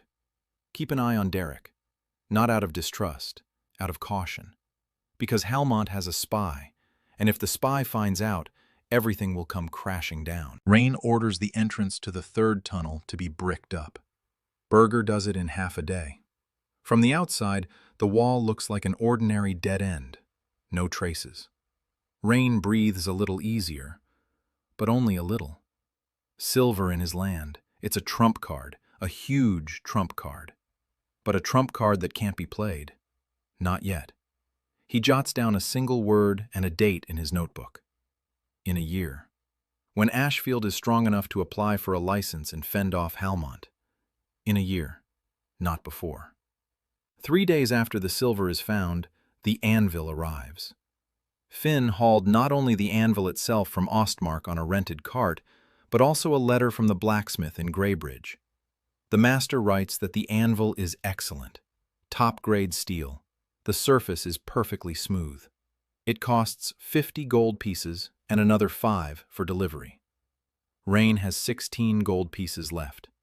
The anvil cost 55. He gave away his last. 16 minus 0. Or rather, 55 out of 71. 16 remain. Rain looks at his purse and thinks that there is still a month until the first stone delivery. 16 gold pieces for a month. That's 3 pennies a day for the whole village. That's nothing. It's the end. But the anvil stands in the yard. Mara steps out of the house and sees it. She stops. She stands motionless. Rain watches. Mara approaches the anvil slowly, as if approaching a wild beast. She reaches out her hand. She touches the surface with her fingertips. She runs her palm over the steel. Smooth, cold, perfect. Mara lowers her head. Tongs, an apron. He says he'll build the horn himself, out of stone from the quarry. He'll buy coal in Ostmark. He'll order a hammer and tongs from Grayson. Mara asks with what money. Rain replies that it's none of her business. Mara presses her lips together. She wants to argue, but she doesn't, because she sees his face, the face of a man who has given his last and has no regrets. She leaves. Rain sits at the table and counts. 16 gold pieces. He'll build the horn for free out of stone. Coal costs 2 gold pieces a sack. He'll need at least 5 sacks to start with. 10 gold pieces. A hammer and tongs will cost another 4. That makes 14. That leaves 2. 2 gold pieces for an entire village for 3 weeks. Rain closes his notebook. He knows what to do. In Ostmark, there's a man named Grayson, a jeweler, an honest merchant. Mara sold him candlesticks during the first week. Grayson asked her to pass along that he's ready to work with Ashefield. Rain writes him a letter, not about purchases, about a partnership. He offers Grayson exclusive rights to sell Ashefield Forge's products. Once the forge is up and running, the first 10 blades will go through Grayson, 50-50 split. In exchange, Rain asks for a line of credit. Goods now, payment after the first sales. Rain knows Grayson will agree. In his first life, Grayson became one of the largest arms dealers in the eastern provinces. He started small. He's smart. He sees potential. Finn takes the letter in the morning. By evening, Rain is building a forge. Stone from the quarry, clay from the stream behind the village. Berger helps with the masonry. Olaf builds a roof over it. By sunset, the forge stands on the site of the future smithy. Rough, uneven, but functional. Mara approaches and inspects it. She taps the stone, peeks into the firebox. She is silent. Then she says, "It'll do for a first try." Coming from her, that's the highest praise. 2 days later, Finn returns with a reply from Grayson. The jeweler agrees. A credit line for 30 gold pieces, goods as listed. Payment after the smithy's first sales. Grayson sends a hammer, 4 pounds, tongs, a leather apron, 5 sacks of coal, and a note saying he's heard of Master Turnwood and is eagerly awaiting the first pieces. Mara takes the hammer, weighs it in her hand. Her fingers wrap around the handle. It's heavy, tremble, but they hold on. She takes a tentative swing, slow, hesitant. The hammer strikes the anvil. The clang echoes through the village. People turn around. Mara strikes a second time, a third, a fourth. Each blow a little more confident, slightly more precise. She doesn't notice the crowd gathering around her. Children, women, men returning from the quarry. Everyone stands and watches as the red-haired woman strikes the anvil with a hammer. A ringing sound. Clang, clang, clang. Mara stops. She's breathing heavily. Her hands are shaking, but her eyes are shining. She turns around and sees the crowd. Her face lights up. She swears and says the show is over. The crowd laughs. Someone claps. Mara turns back to the anvil, and Rain sees her press her forehead against the hammer. And she smiles. Celestina's visit is in 4 days. Rain is getting ready. The quarry looks like a working site. 80 blocks at the entrance, a crew of 25 people. The supports are in place. The faces are clean. The third face is bricked up and looks like a dead end. Rain walks through the quarry and checks every corner. Clean, orderly. The tools are laid out. The men know their places. Berger gave the briefing. Rain asked him not to rehearse or put on a show, just work as usual. Honest labor looks more convincing than any performance. On the day of the visit, Countess Celestina arrives in a carriage bearing the coat of arms. 4 horses, 2 guards on horseback, a maid, a secretary with a folder of documents. Celestine steps out of the carriage, and Rain sees her in person for the first time in this life. A tall woman in her 50s, a thin face with sharp cheekbones, gray eyes that miss nothing. Dressed expensively, but without ostentation. A practical woman, businesslike. Rain remembers her from his first life. She crushed his business without even noticing. Not out of malice, simply because he was in her way. Now they're on the same side of the table. For now.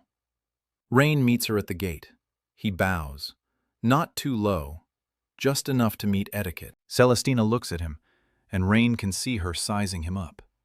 Young, poor, but not fawning. Interesting. Rain leads her to the desk. On the way, Celestina surveys the village. Rain knows what she sees.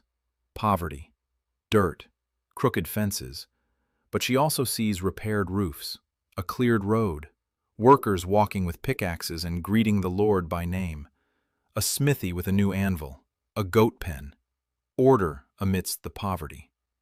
Celestina says nothing, but Rain sees her eyes lingering on the details. The quarry. Celestina enters and looks around. The secretary takes notes. Guards stand at the entrance. Berger leads the crew as usual. The clang of pickaxes, dust, sweat, no show, just work. Celestina approaches the finished blocks. She takes off her glove, runs her palm over the surface of the sandstone. Rain sees her fingers pause. She senses the quality. The stone is smooth and even, no cracks, no voids. Dense, uniform sandstone of a warm golden color. An ideal building material. Celestina turns to Rain. She says the stone is good. Rain nods. Celestina says she'll assess the quantity based on the first shipment. If 10 carts are ready on time, the contract continues. If not, the advance payment is returned. Rain says there will be 10 carts. Celestina looks at him for a long time. Then she nods. Before leaving, she does something unexpected. She walks over to the smithy. She at the anvil, at the bellows, at the hammer.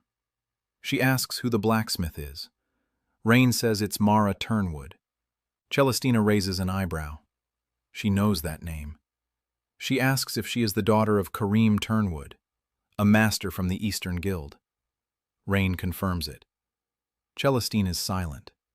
Then she says that if Master Turnwood ever forges something worthy, the Countess would like to be the first to see it. Rain says he'll pass the message along. Celestine gets into the carriage and drives off. Dust settles behind the carriage. Rain stands and watches it go. The contract hasn't been canceled. The first test has been passed. But Rain doesn't let his guard down. Celestina isn't an ally. She's a client. And clients change suppliers like gloves. That evening, Rain sits at the table and counts. 2 gold pieces in his pocket. 30 gold pieces in his credit line with Grayson. 3 weeks until the first stone delivery. 3 weeks on 2 gold pieces. Rain pulls out his ledger. The next tax payment is in 4 months. 500 gold pieces. More than the first one. The contract with Celestina will bring in about 100 gold pieces a month net. That's 400 over 4 months. He's short 100. He needs a second source of income. Gerda's Cheese Dairy. The first cheese will be ready in a week. If the quality is good, it can be sold in Ostmark. Goat cheese with herbs. At the market, it goes for 2 silver pieces per head. 10 goats yield milk for 5 heads a week. 20 a month. 40 silver pieces. 4 gold coins. Not much, but it's a start. Rain jots down the numbers and thinks he needs Yvette, a financial mind. Someone who calculates faster and more accurately than he does. But Yvette is currently at Count Lionel's estate, a 7-day journey away. And getting her out of there won't be easy. It will take a plan, and time, and money he doesn't have. Rain puts off thinking about Yvette. He jots it down in his notebook. The 3rd month. He closes the notebook and snuffs out the candle. The famine begins quietly. Not a great famine. Not the hungry winter. Just the ordinary famine of a poor village that has run out of supplies. The granary is empty. The grain is gone. The flour ran out 3 days ago. Tilda is cooking a soup of cabbage and water. The children walk around with dark circles under their eyes. Gerda's goats give milk, but there isn't enough milk for 83 people. Rain stands in front of the empty granary and counts. 2 gold coins. At the market in Ostmark, a sack of grain costs 1.5 silver coins. 2 gold coins is 40 silver coins. 26 sacks of grain.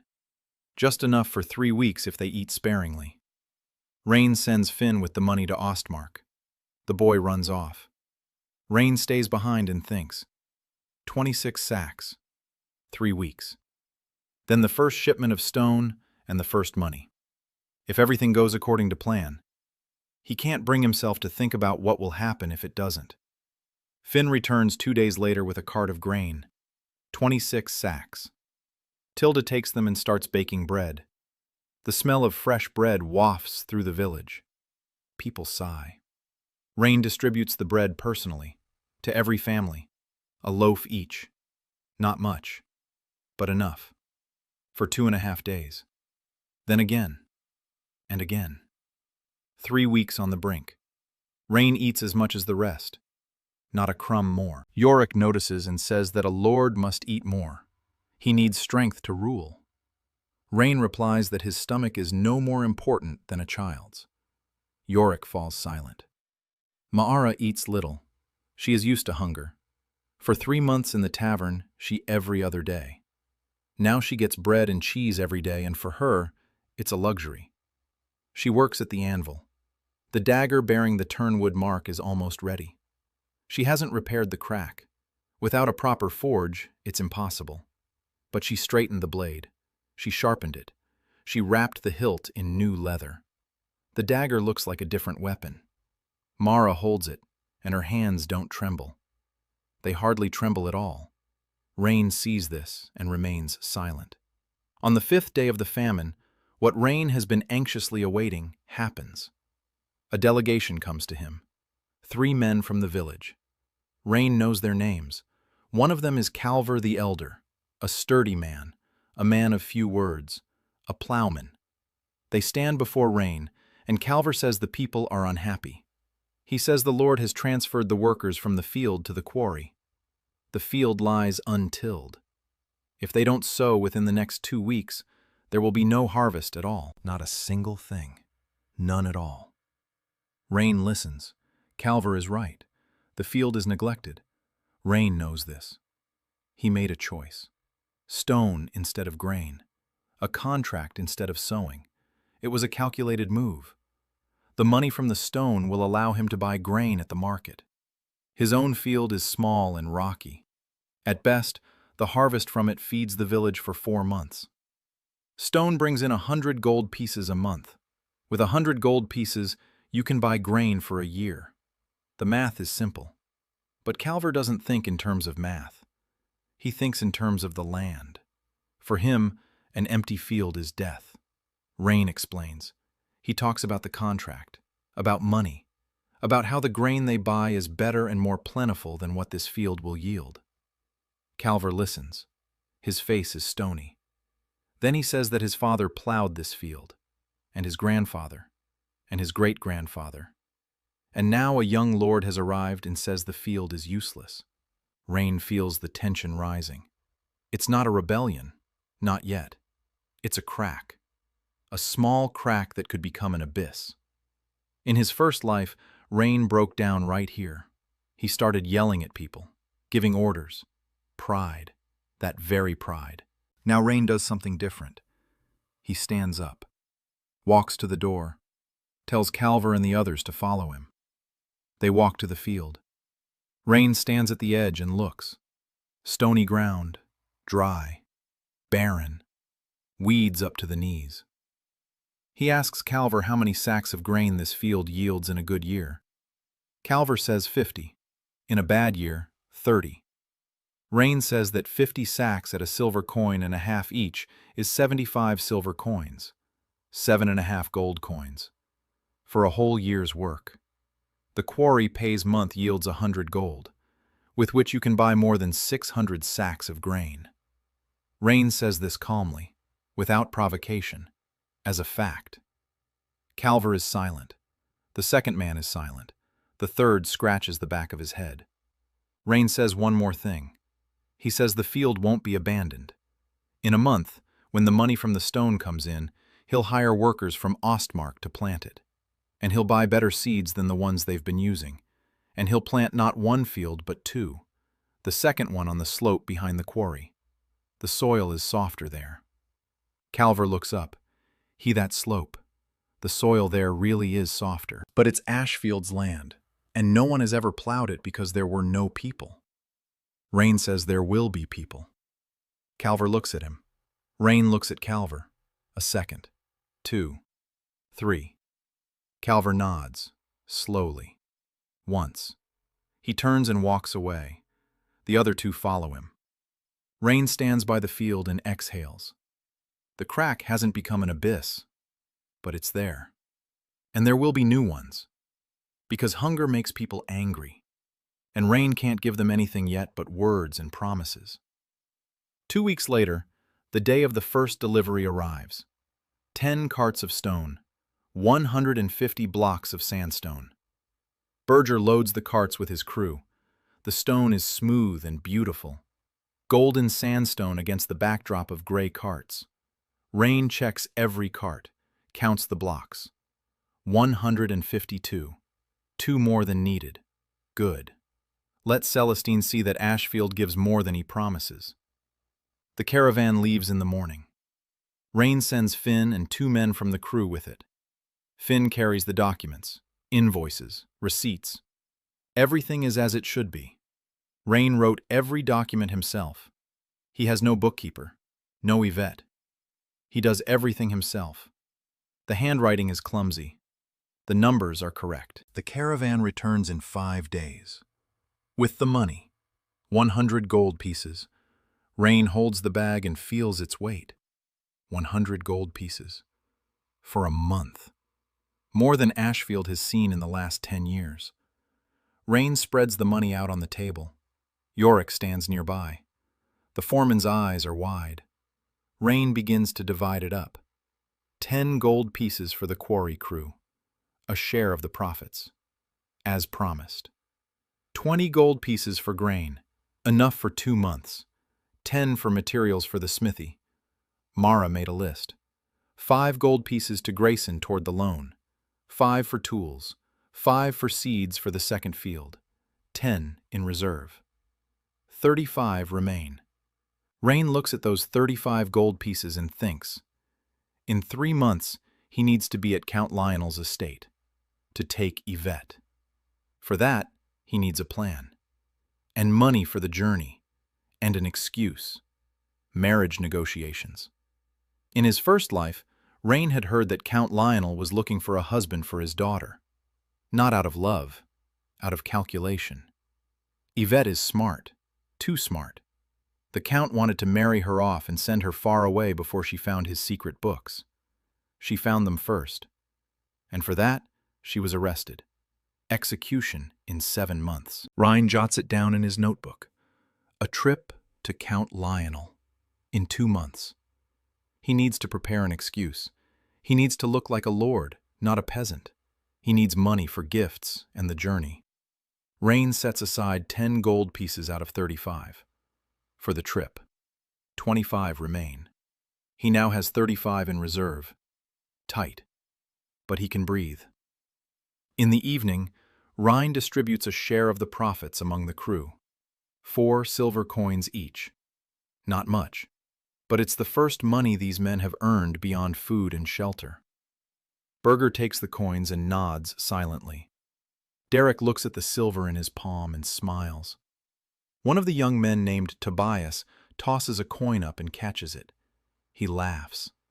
Rain looks at them and thinks that in their previous lives, none of these people had ever held silver earned by their own labor. They were peasants, laborers, numbers in someone else's ledgers. Now they are craftsmen. They have a share. They are neither slaves nor subjects. They are partners. No one says that word yet, but that is exactly what it is. At night, Rain sits at the table and thinks about the fact that there is a spy in the village. Halmont knew about Mara. He knew too quickly. Rain runs through the possibilities. The spy is someone who often leaves the village, or someone who often has visitors, or someone who has a reason to work for the Baron. Money, fear, duty. Rain doesn't know who, but he knows the spy exists, and that sooner or later, the spy will find out about the silver, if they haven't already, Rain thinks. Then he makes a decision. He won't look for the spy. He'll make sure the spy has nothing to pass on. The silver is walled up. 3 people know about it. The contract with Celestina is public knowledge. The smithy is open. The only secret that needs protecting is the silver and Artan's diary. Rain hides the diary better. Not under the mattress. In the basement. in that very room where he took it from. He puts the book back on the shelf. He locks the door. He installs a new lock. He wears the key around his neck. If a spy finds the diary, they'll read the ramblings of a mad old man about repeated awakenings. But it's better if they don't find it. Rain goes to bed. Through the wall, he can hear Mara hammering. She works at night. She can't stop. The clang of metal in the dark, rhythmic, steady, like a heartbeat. Rain falls asleep to this sound and has no nightmares. The second month in Ashefield. Mara has forged a dagger. She didn't repair it. She forged it anew. She took the broken blade and remelted it in the furnace. 4 hours by the fire, sweat pouring.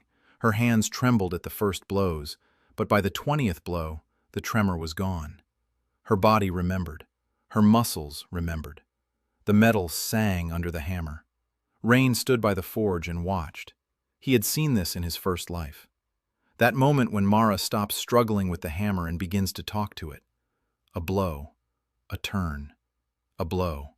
Sparks. A ringing sound. A new blade emerged from the fire, thin and smooth. Mara tempered it in oil. She polished it. She sharpened it. She fitted it into the hilt and stamped it with a mark, a small hammer inside a circle, the turnwood mark. She held the finished dagger and was silent for a full minute. Then she turned to Rain and held it out to him. She said it was his. Rain took the dagger. He turned it over in his hand. The balance was perfect. The blade glinted in the sun, the work of a master. He said he wouldn't take it.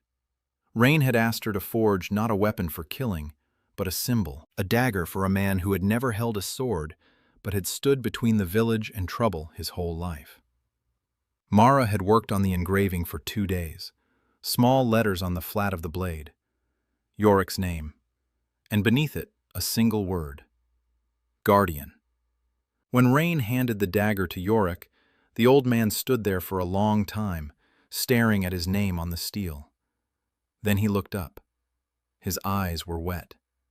He said that in 30 years of service to 4 lords, not a single one had known his name in the first month, and this one had engraved it on steel. Yorick went to his room. Through the window, Rain saw the old man sitting on the porch of his house, holding the dagger on his lap. Just holding it. In a week, Rain begins preparing for his trip to Count Lionel. Yvette, 19 years old, a financial mind, the Count's daughter, who in 5 months will be arrested for treason. In reality, for uncovering her father's schemes. Rain must take her away sooner. The pretext is already ready. Marriage negotiations. The Count is looking for a husband for his daughter. A young lord, even if poor, is a suitable candidate. He has a title. He has land. He is of suitable age. Rain writes a letter to the Count. Formal, polite. He expresses interest in meeting the Count's daughter with a view to a possible marriage. He attaches the Astwald family tree, an old line, impoverished but old. For Count Lionel, that is enough. He is not looking for a wealthy son-in-law. He is looking for a fool, someone who will take Yvette and ask no questions. Ozum leaves with Finn. The answer will come in 10 days. While Rain waits, he works. The quarry yields a second dozen cartloads. Money is coming in. Gerda's cheese dairy has begun selling its first cheese, goat cheese with herbs. Grayson tasted it and ordered 20 heads for his shop, 4 gold pieces. Mara is forging. Horseshoes, nails, door hinges, small stuff, but small stuff that every home needs. The village buys from her for pennies. Mara grumbles that horseshoes are a disgrace to a master armorer, but she forges, because the village needs horseshoes, not swords. Rain watches as Ashefield slowly changes. Every single roof has been repaired. The road to the quarry has been packed down. In Tilda's pot, it's not just cabbage, but a meat stew. Children run about with rosy cheeks. Old Myrta, who was carried in a chair on the first day, walks on her own. Slowly, with a cane, but she walks. Small things, but life is built from small things. Rain stands on the porch and looks at the village in the evening. Smoke from the chimneys, laughter from somewhere, the clang of Mara's hammer, dogs barking, the evening light. And for a second, just 1 second, he feels something he never felt once in his first life. Peace. The second passes. Rain goes into the house and opens his notebook. The work isn't finished. It has only just begun. A reply from Count Lionel arrives on the 12th day. The Count is pleased. He invites Lord Astwald to his estate to meet his daughter. In 2 weeks. Rain folds the letter. 2 weeks. He needs clothes.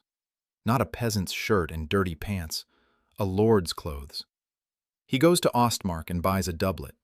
Dark blue. Simple but sturdy. New boots. A cloak with a clasp.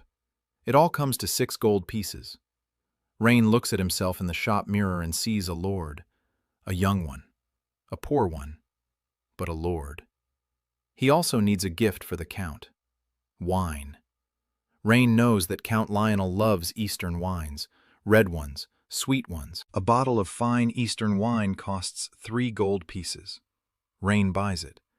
That makes 9 gold pieces for the trip. Out of the 10 he's set aside, 1 in reserve. Before leaving, Rain talks to Mara. He says he's leaving for a week. Mara asks where. Rain replies that he's going on business. Mara squints. She says he always leaves on business and brings people back. Rain smiles.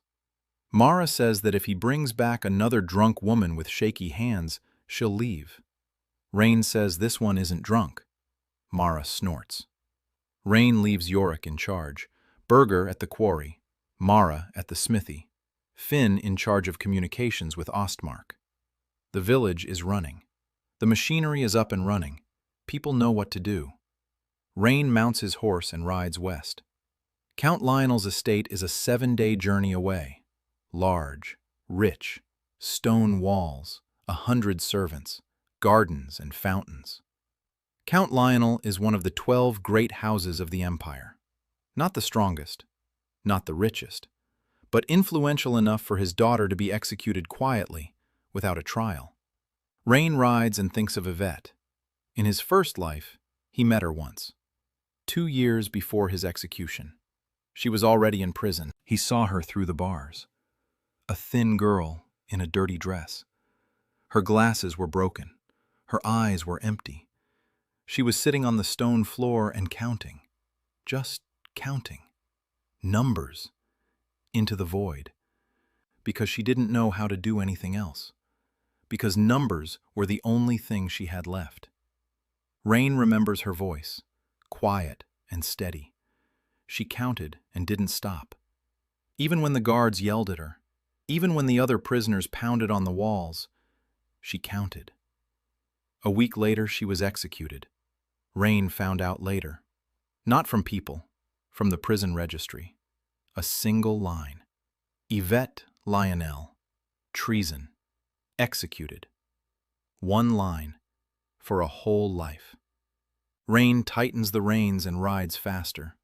Not this time. After 4 days on the road, he stops in a small town on the border of Lionel's estates. He rents a room at an inn.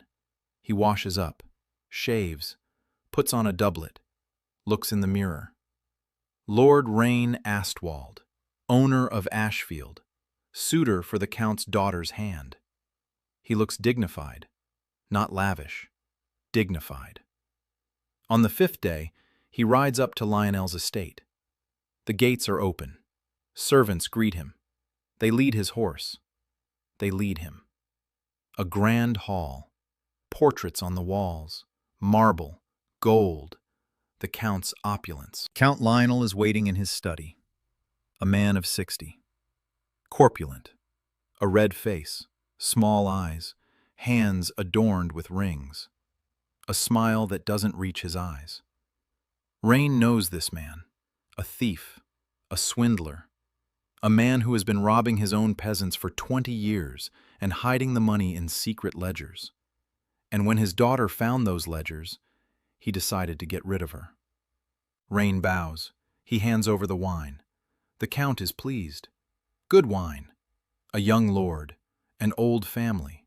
Poor. Controllable. The perfect son-in-law. The Count offers dinner. Tomorrow, a meeting with his daughter.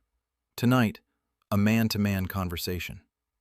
Dinner lasts 2 hours. The Count drinks a lot, talks a lot. Rain listens, nods, smiles, plays the role of a naive young lord who dreams of a profitable marriage. The Count is pleased. At night, Rain lies in the guest room and cannot sleep. Tomorrow he will see Yvette, alive, unharmed, not yet broken, not yet in prison, still with her glasses intact, her sharp mind, and her whole future ahead of her. Rain closes his eyes and counts to 10. His breathing is steady. His heart is calm. Tomorrow, the game begins. Morning. The estate's garden. Roses and fountains. Sunlight. The Count leads Rain down the path and says his daughter is waiting in the gazebo. They approach. A white gazebo entwined with ivy. A girl is sitting inside. Rain stops. Yvette Lionel, 19 years old. Dark hair pulled back into a neat bun, a pale face, slender fingers, glasses with silver frames. A book lies on the table in front of her. She is reading. The Count clears his throat. Yvette looks up. She looks at Rain. The eyes behind the glasses are gray and cold, appraising. She stands up, makes a slight curtsy. Perfect. Mechanical.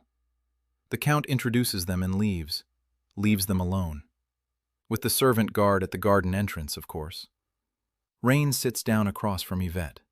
She looks at him and waits, doesn't speak first.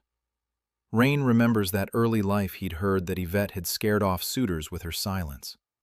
They'd come with flowers and compliments, and she'd look at them and say nothing, and they'd leave. Rain doesn't bring flowers, nor does he pay compliments. He says he's come from Ashefield, a small village in the east.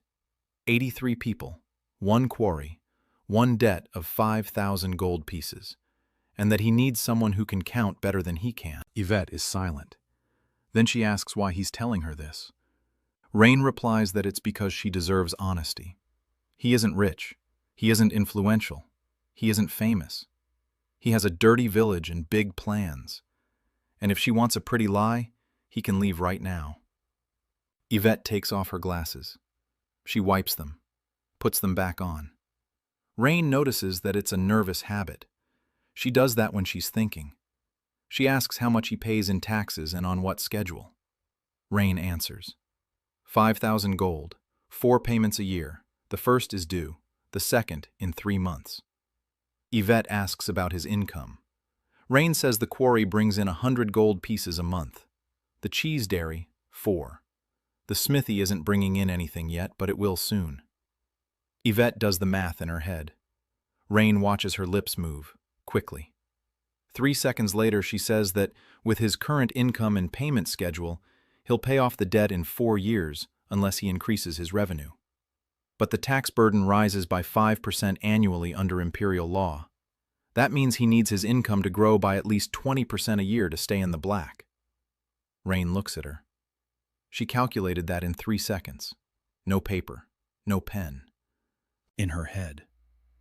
He says that's exactly why he's here. Yvette looks at him, and for the first time during their conversation, something other than coldness appears on her face. Curiosity. Rain spends 3 days at Lionel's estate. Every day he meets with Yvette in the gazebo. A servant stands guard at the entrance. The Count is pleased. The young lord doesn't back down. That means he's interested. On the second day, Yvette asks Rain about the structure of his expenses. Rain takes out a notebook and shows it to her. Yvette takes it. She flips through the pages. Her eyebrows rise. She says his bookkeeping is a disaster. The numbers are correct, but there is no system. There are no categories. There is no distinction between fixed and variable expenses. No forecasts. Rain agrees. He says that's exactly why he needs a financial advisor, not a wife. Yvette freezes. She takes off her glasses, wipes them, puts them back on. She asks what he means. Rain speaks bluntly. He says he knows why the Count is looking for a husband for her. Not for her happiness. To get her out of the way. Yvette turns pale. Rain says he doesn't know the details. That's a lie. He knows every detail, but he can't show it. He says he sees enough. A smart daughter her father wants to get rid of. It doesn't look like love. Yvette is silent for a very long time. Her fingers clench the edge of her notebook. Her knuckles are white. Then she says quietly that Rain doesn't understand what he's getting himself into. Rain replies that he understands better than she thinks. He says that if she stays in this house, something bad will happen in a few months. He can't say exactly what, but he can offer a way out. Ashefield. A job. A real job with numbers and accounting and sales. Not a cage in someone else's house. A place. Yvette looks at him. Her eyes shine behind her glasses. She asks why he wants this, what he'll get out of it. Rain tells the truth. He'll get the best accountant in the empire, and a person who can see what others hide in the numbers. Yvette is silent. Then she says that even if she wants to leave, her father won't let her. Rain says he will let her, if she asks the right way. On the third day, Rain has dinner with the Count. After dessert, when the Count is full and drunk, Rain makes his move. He says he is enchanted by Yvette, that he would like to begin formal negotiations for marriage. But, here Rain pauses. He says that according to his family's tradition, the bride must spend 3 months in the groom's house before the engagement, a period to get to know the land and the people. Rain made up this tradition. There is no such tradition. But Count Lionel doesn't know the customs of impoverished Eastern families, and he won't bother to check, because he doesn't care. He just needs Yvette to get out of the house. Where exactly doesn't matter. The Count thinks for a second. Then he smiles. He says it's a wonderful idea. He says Yvette will go with Rain. With an escort, of course. A maid and a guard. Rain nods. The maid and the guard are the Count's people, his eyes and ears. But that's not a problem. Problems are solved as they arise. The next morning, the Count's carriage is waiting at the gate. Yvette steps out with a small trunk. She's wearing a gray dress. Her hair is in a bun. Her glasses glint in the sun. Her face is calm. Too calm. Behind her are the maid and the guard. The Count sees her off and kisses his daughter on the forehead. Yvette stands motionless in motion. She does not return the kiss. She does not look at her father. She gets into the carriage. Rain mounts his horse. The caravan sets off. They ride in silence for the first 2 hours. Then Yvette opens the carriage window and tells Rain that he is a good liar. Rain asks what she means. Yvette says there is no tradition of 3 months. She checked. The estate's library contains a compendium of customs for all Eastern clans. Rain is silent. Then he says the Count's library is incomplete. Yvette snorts. The first sound other than her even, cold voice. She says she has a question. 1. Rain says he's listening. Yvette asks how he knows. About her father. About the fact that something bad is threatening her. How does he know? Rain is silent for a long time. The horse walks at a trot. The carriage wheels creak. Then he answers that he has good intuition. Yvette says that intuition is a non-scientific term. Rain says that nevertheless, it works. Yvette closes the window. The conversation is over. The journey back takes 5 days. The Count's maid is a silent woman in her 40s. She watches over Yvette like a hawk. The guard is a burly fellow with a sword. Obedient. Dull. Rain pays no attention to them. For now. On the 3rd day of the journey, Yvette opens the window again. She asks Rain what kind of tax system is in place in the eastern provinces. Rain answers. Yvette asks about rates, about tax breaks, about exemptions. Rain answers every question. He knows some of the answers from his first life, some from books. Yvette listens and doesn't interrupt. Then she says that if the Ashfield quarry produces building stone rather than ore, it falls under the category of artisanal production rather than mining. The tax rate is 8% lower. Rain stops the horse. 8%. That's 8 gold pieces a month. 96 a year. He didn't know. In his first life, he paid the full rate. No one told him. No one checked. Yvette says this in passing, as if it were obvious. To her, it is obvious. To Rain, it is salvation. He looks at the carriage window and thinks that every minute of this trip is worth 10 gold pieces. On the 5th day, they approach Ashfield. Yvette steps out of the carriage and looks at the village. Her expression doesn't change. She sees the same thing Celestine saw.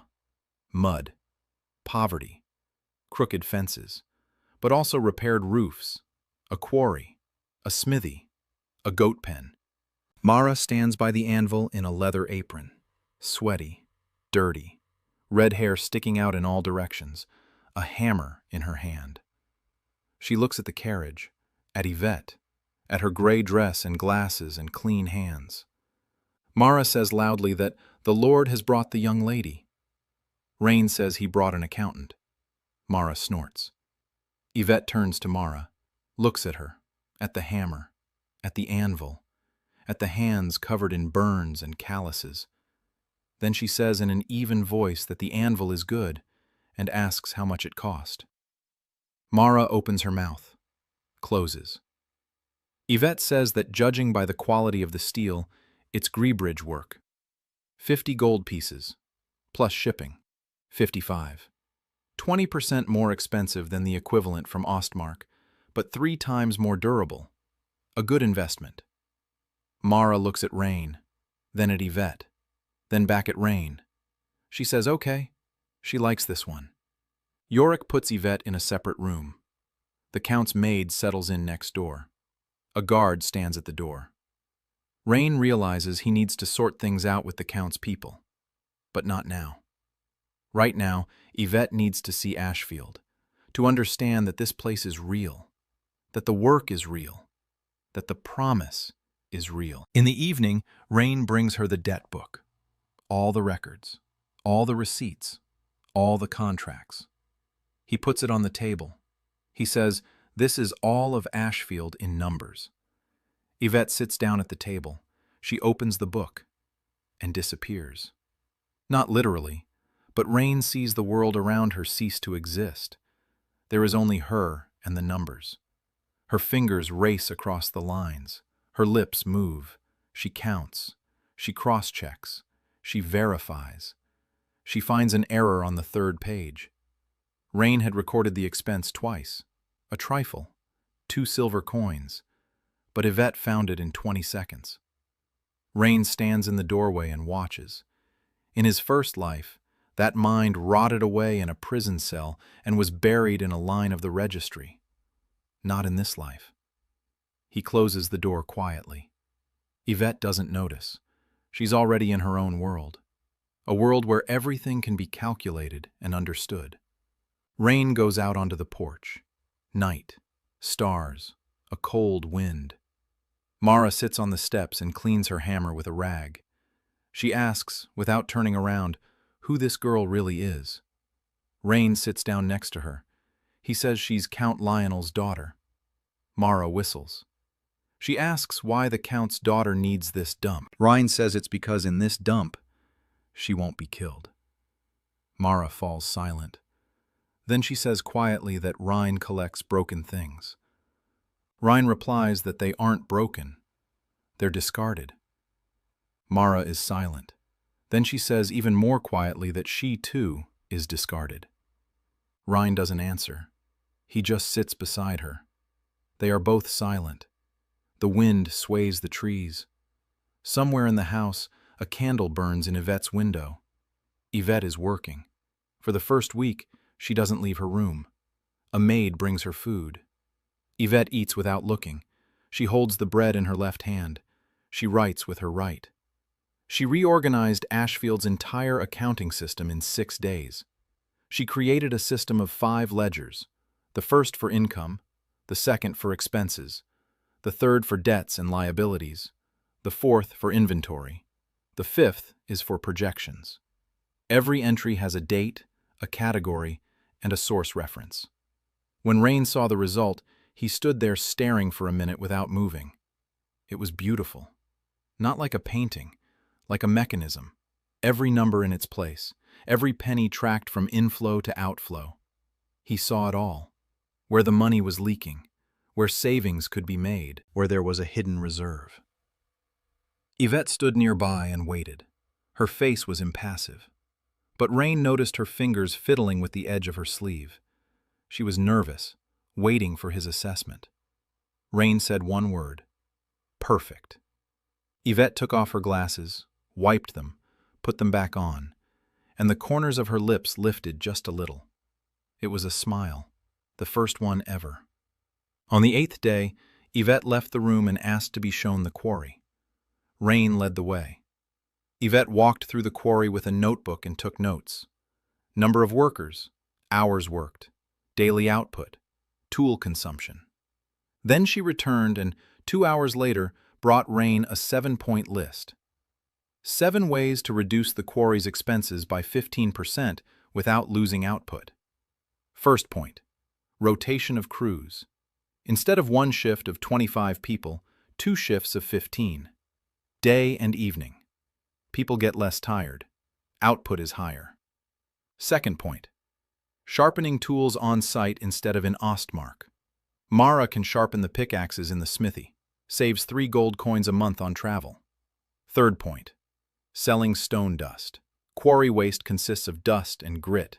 They throw it away. But stone dust is needed for road construction. We can sell it in Ostmark for a silver coin per sack. Fourth point: Rain read on, and with each point his respect grew. Yvette wasn't just doing the math. She was thinking. She saw connections he didn't see. She found money where he saw only expenses. Rain approved all 7 points. Berger grumbled about the rotation, but gave it a try, and after 3 days, admitted it worked. Mara took on the task of sharpening the pickaxes and hammers. She grumbled that it was beneath her dignity, but she sharpened them. And every sharpened pickaxe held its edge 3 times longer than after Ostmark.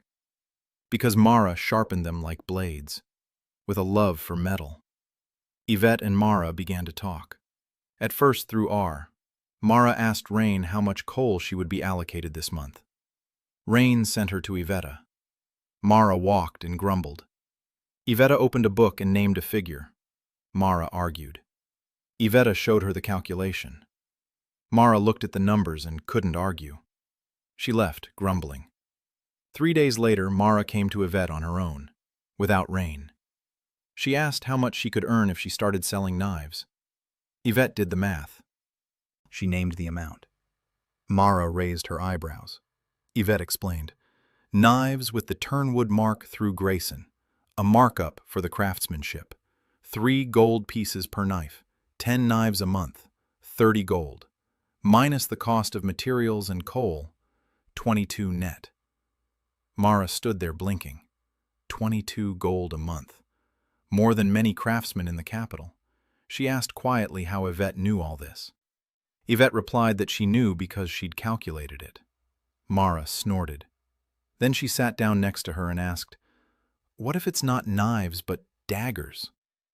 They talked for 2 hours. Rain watched them through the window. A red-haired blacksmith in an apron and a dark-haired girl in glasses, leaning over a notebook. Mara poking at the numbers with her finger. Yvette correcting them. Mara cursing. Yvette calmly recalculating.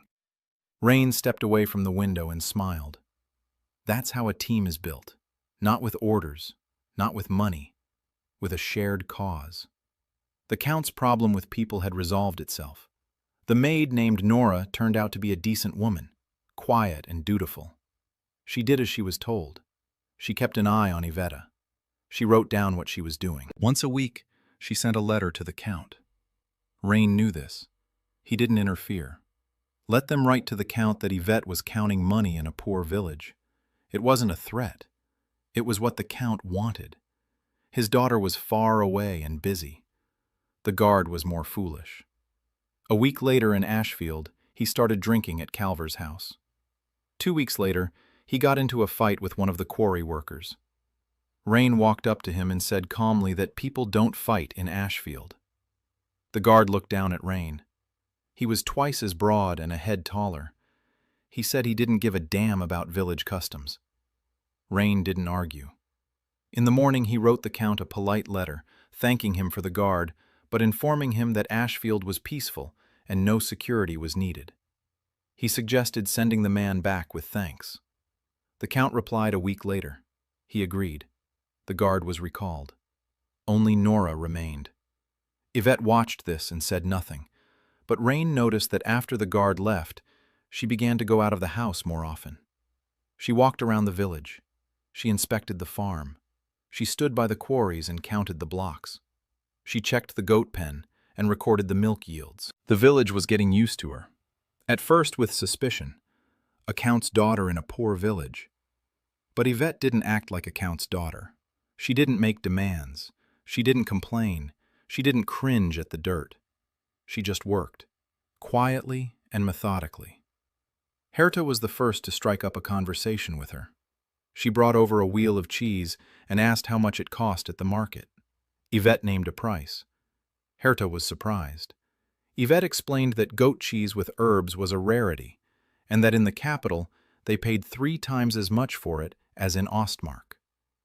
Herta stood there blinking. Then she said the girl's smart, and she left with the cheese. Meanwhile, Rain was thinking about his next move. Saint-Valli, healer. In a month, she'll cross the pass 3 days' journey to the east.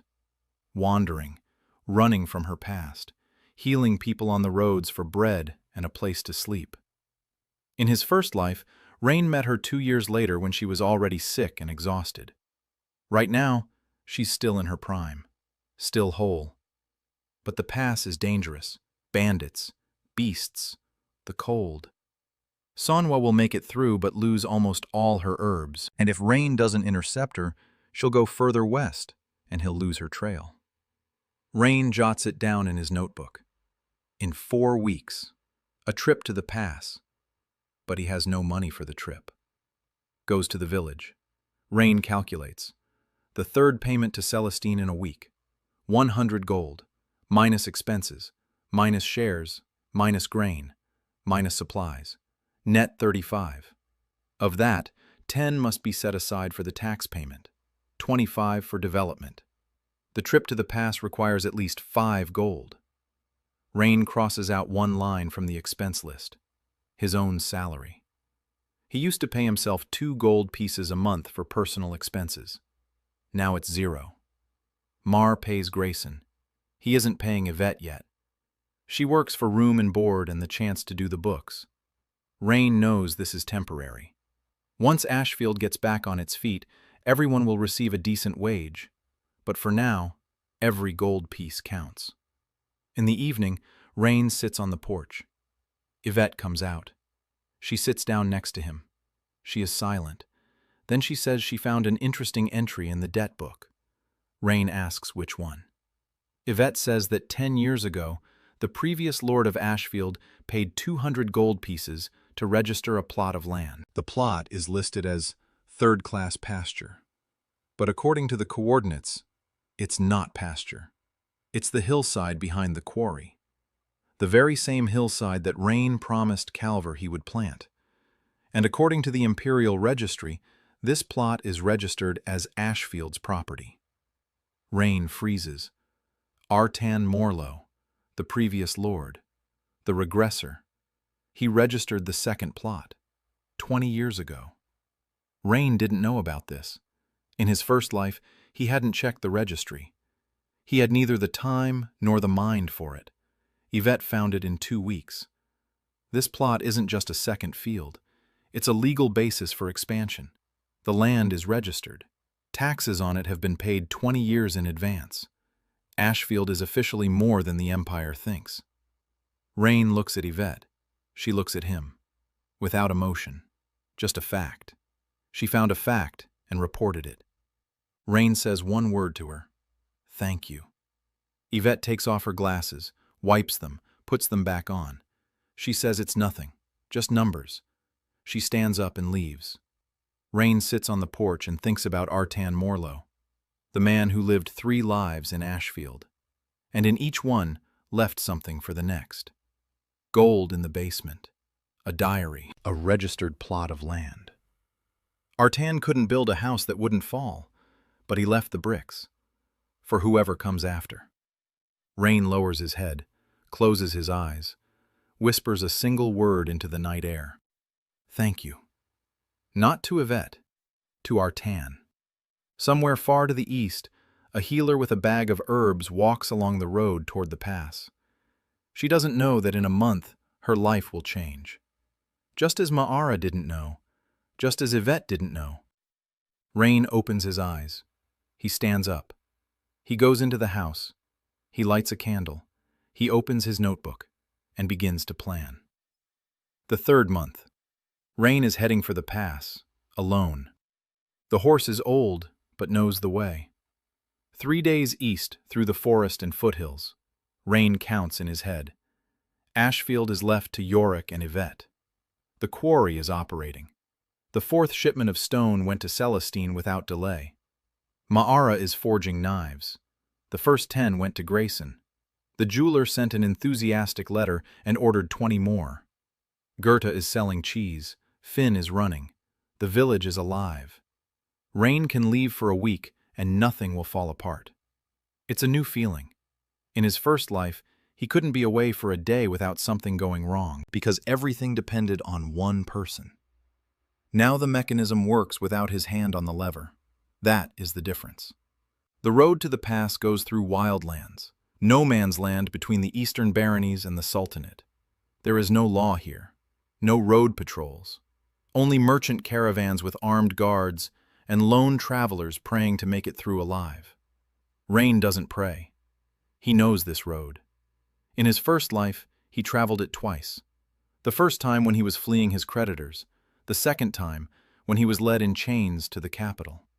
He knows every turn, every ravine, every spot where bandits hide. On the 2nd day of the journey, he sees a caravan, 4 wagons, 10 guards, a merchant from the Sultanate, spices and fabrics. Rain gives them a wide berth. On the 3rd day, he climbs toward the pass. It's cold. The wind blows in his face. The rocks are wet with fog. The horse snorts and resists. Rain dismounts and leads her by the reins. At the top of the pass, he stops and looks out. The road down winds between the rocks. Below lies the valley, green, wide. The river glistens in the sun. Somewhere down there walks Sonhua Li. Rain remembers. In his first life, he heard a story about a healer from the east who passed through this pass in early autumn of the 3rd year before the long winter. The locals said they saw a woman with a bag of herbs. Small, quiet. She treated a child in a village at the foot of the pass. Then she went west and disappeared. Rain found her 2 years later in the western lands, sick, emaciated. She had healed everyone but herself. She died 3 months after he brought her to Ashefield. 3 months. She managed to cure the epidemic of typhoid fever that was killing the village children. She saved 12 lives. And she died on the 13th day, quietly at night, with a bag of herbs under her pillow. Rain begins his descent. He leads his horse along the rocky path, carefully, slowly. By evening, he reaches the village at the foot of the mountain. Small. 10 houses, goats, sheep. People eye the stranger warily. Rain asks about the healer, the woman with the bag of herbs from the east. An old man by the well nods. He says she was here, yesterday. She treated his grandson. The fever broke within an hour. A miracle. She left this morning, westward, along the road by the river. Rain thanks him. He ties his horse up at the inn. He eats.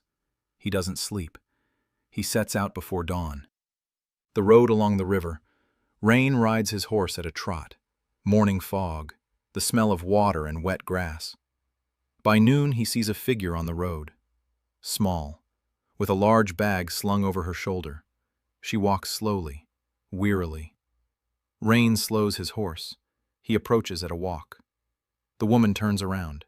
Sonva Lee, 26 years old, short, a thin face with sharp features, dark eyes, black hair cut short, a huge bag stuffed with herbs on her shoulder, travel clothes worn and tattered.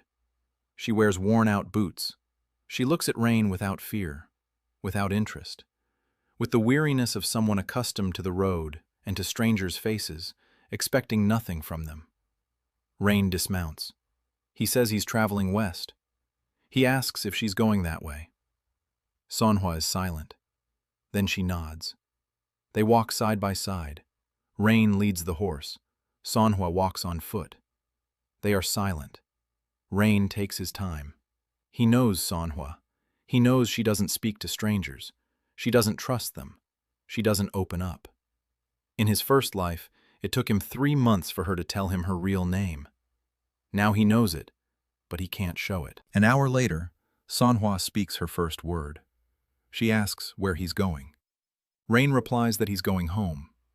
Ashefield, a small village in the west. Sonhwa nods. Another hour later, they stop by a stream. They drink water.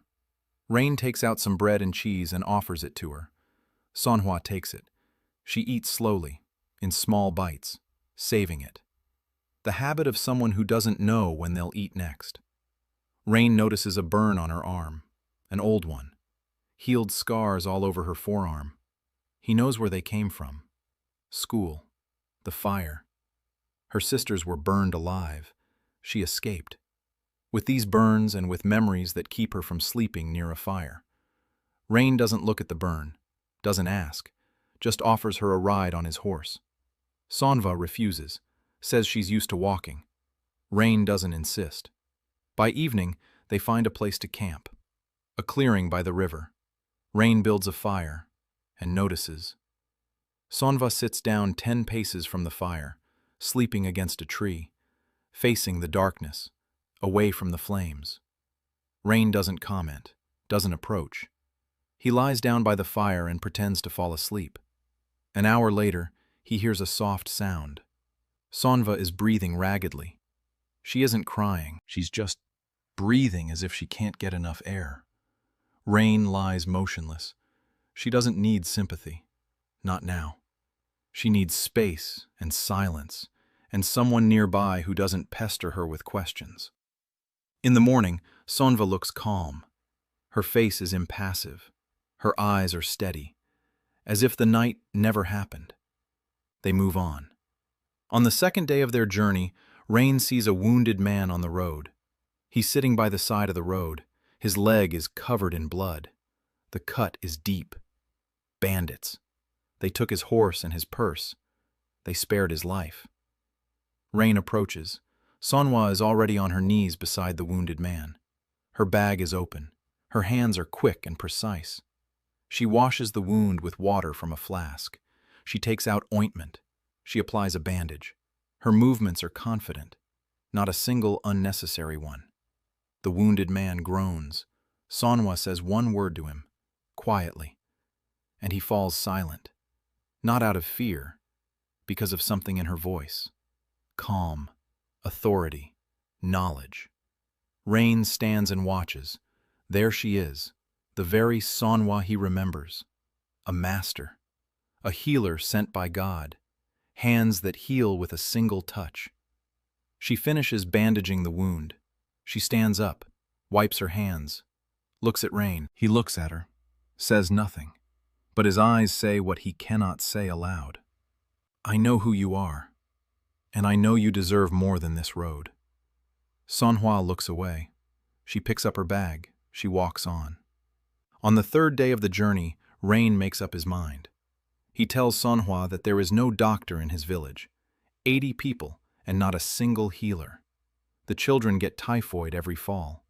The old people die of colds. Cuts fester because there's no one to clean them. He says this calmly, like a fact. He doesn't complain. He doesn't ask. He just says it. Sonhua listens. She's silent. Then she asks why he's telling her this. Rain answers that it's because she needs a place where she can heal, and he needs someone who knows how to heal. A simple deal. Sonhua stops. She looks at him. For the first time in 3 days, she really looks at him. Not through him, into his eyes. She asks quietly what he knows about her. Rain replies that he knows she is a healer, that she is from the East, that she is traveling alone, and that she has nowhere to go. Sonhua is silent. Then she says she does have somewhere to go. She's lying. Rain knows it. But he doesn't argue.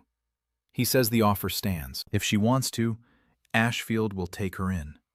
No questions asked, no strings attached, no fire in the room if she asks. Sonhua flinches.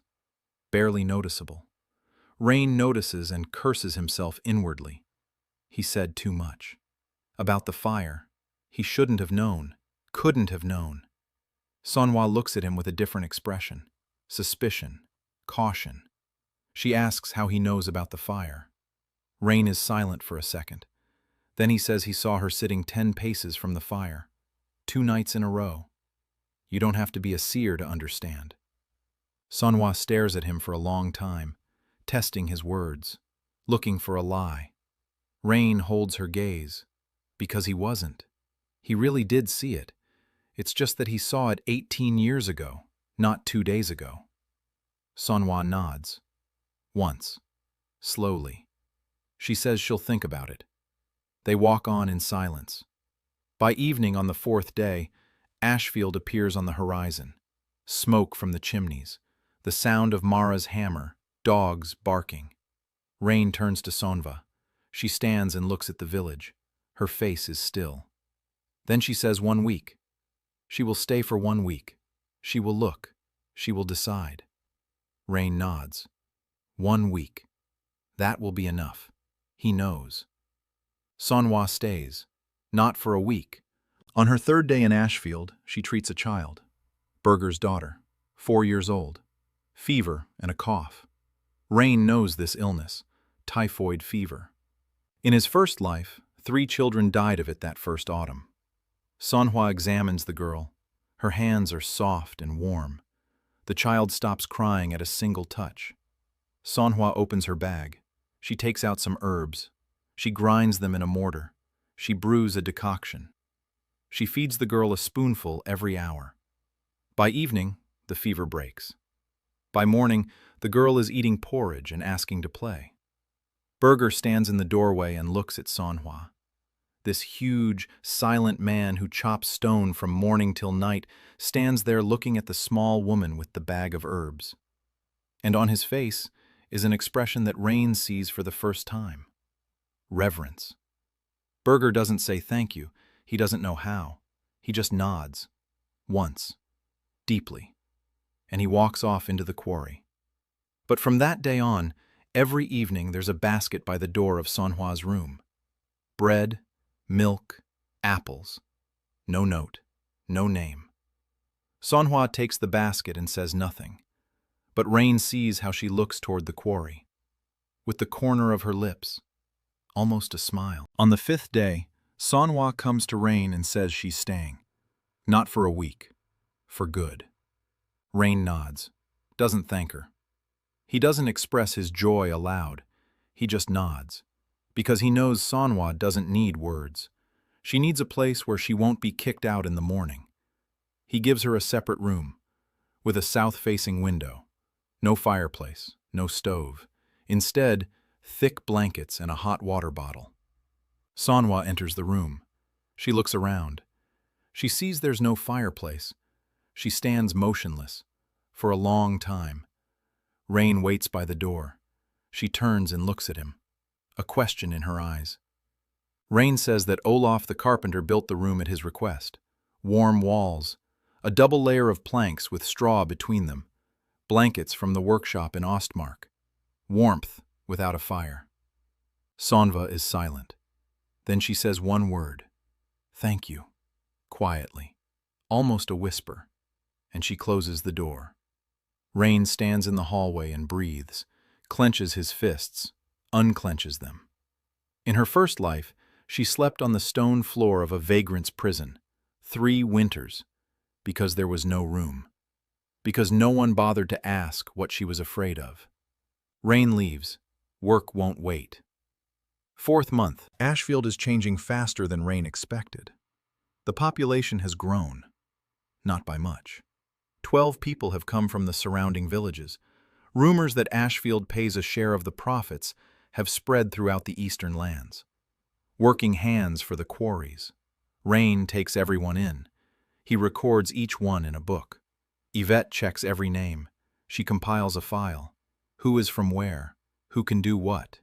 Who owes whom?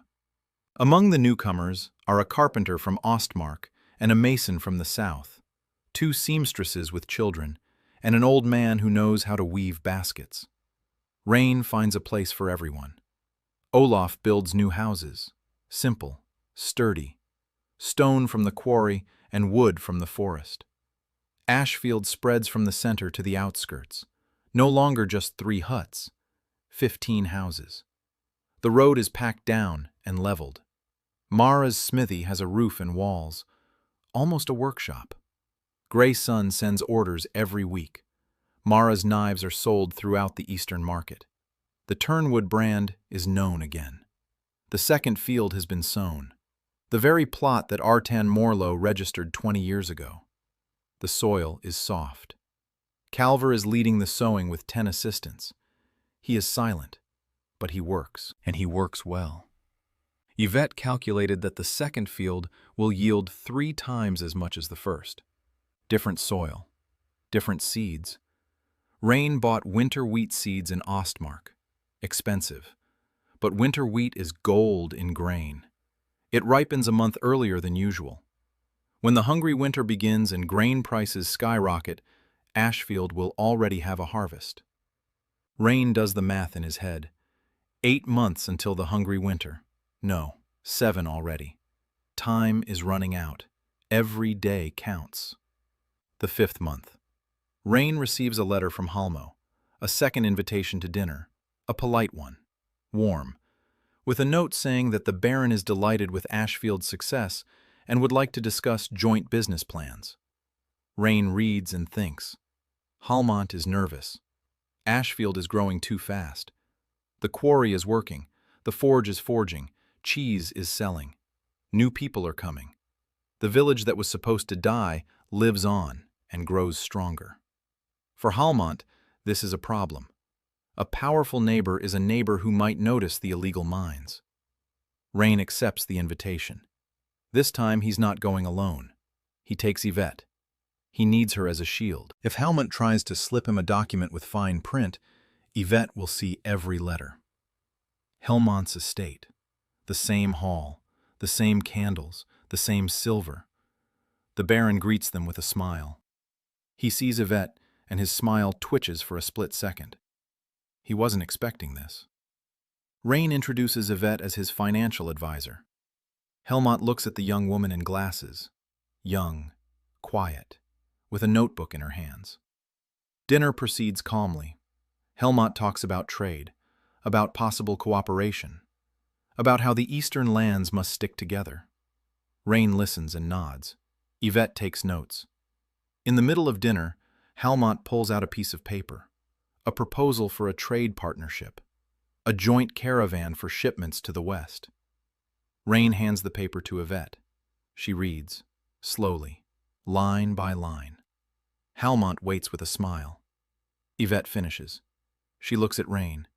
She says in an even voice that Clause 14 specifies the partner's right to inspect the other party's production facilities, without restrictions, at any time. This means that Halmont's people will be able to enter the Ashefield quarry whenever they want. Halmont doesn't stop smiling. He says that this is standard wording, trust between partners. Rain looks at the Baron. He smiles. He says he is grateful for the offer, but he would like to discuss Clause 14 in more detail. Perhaps soften the wording. Halmont says, of course, let's discuss it. Rain says he'll discuss it and send the amendments in writing. Halmont nods. The smile remains.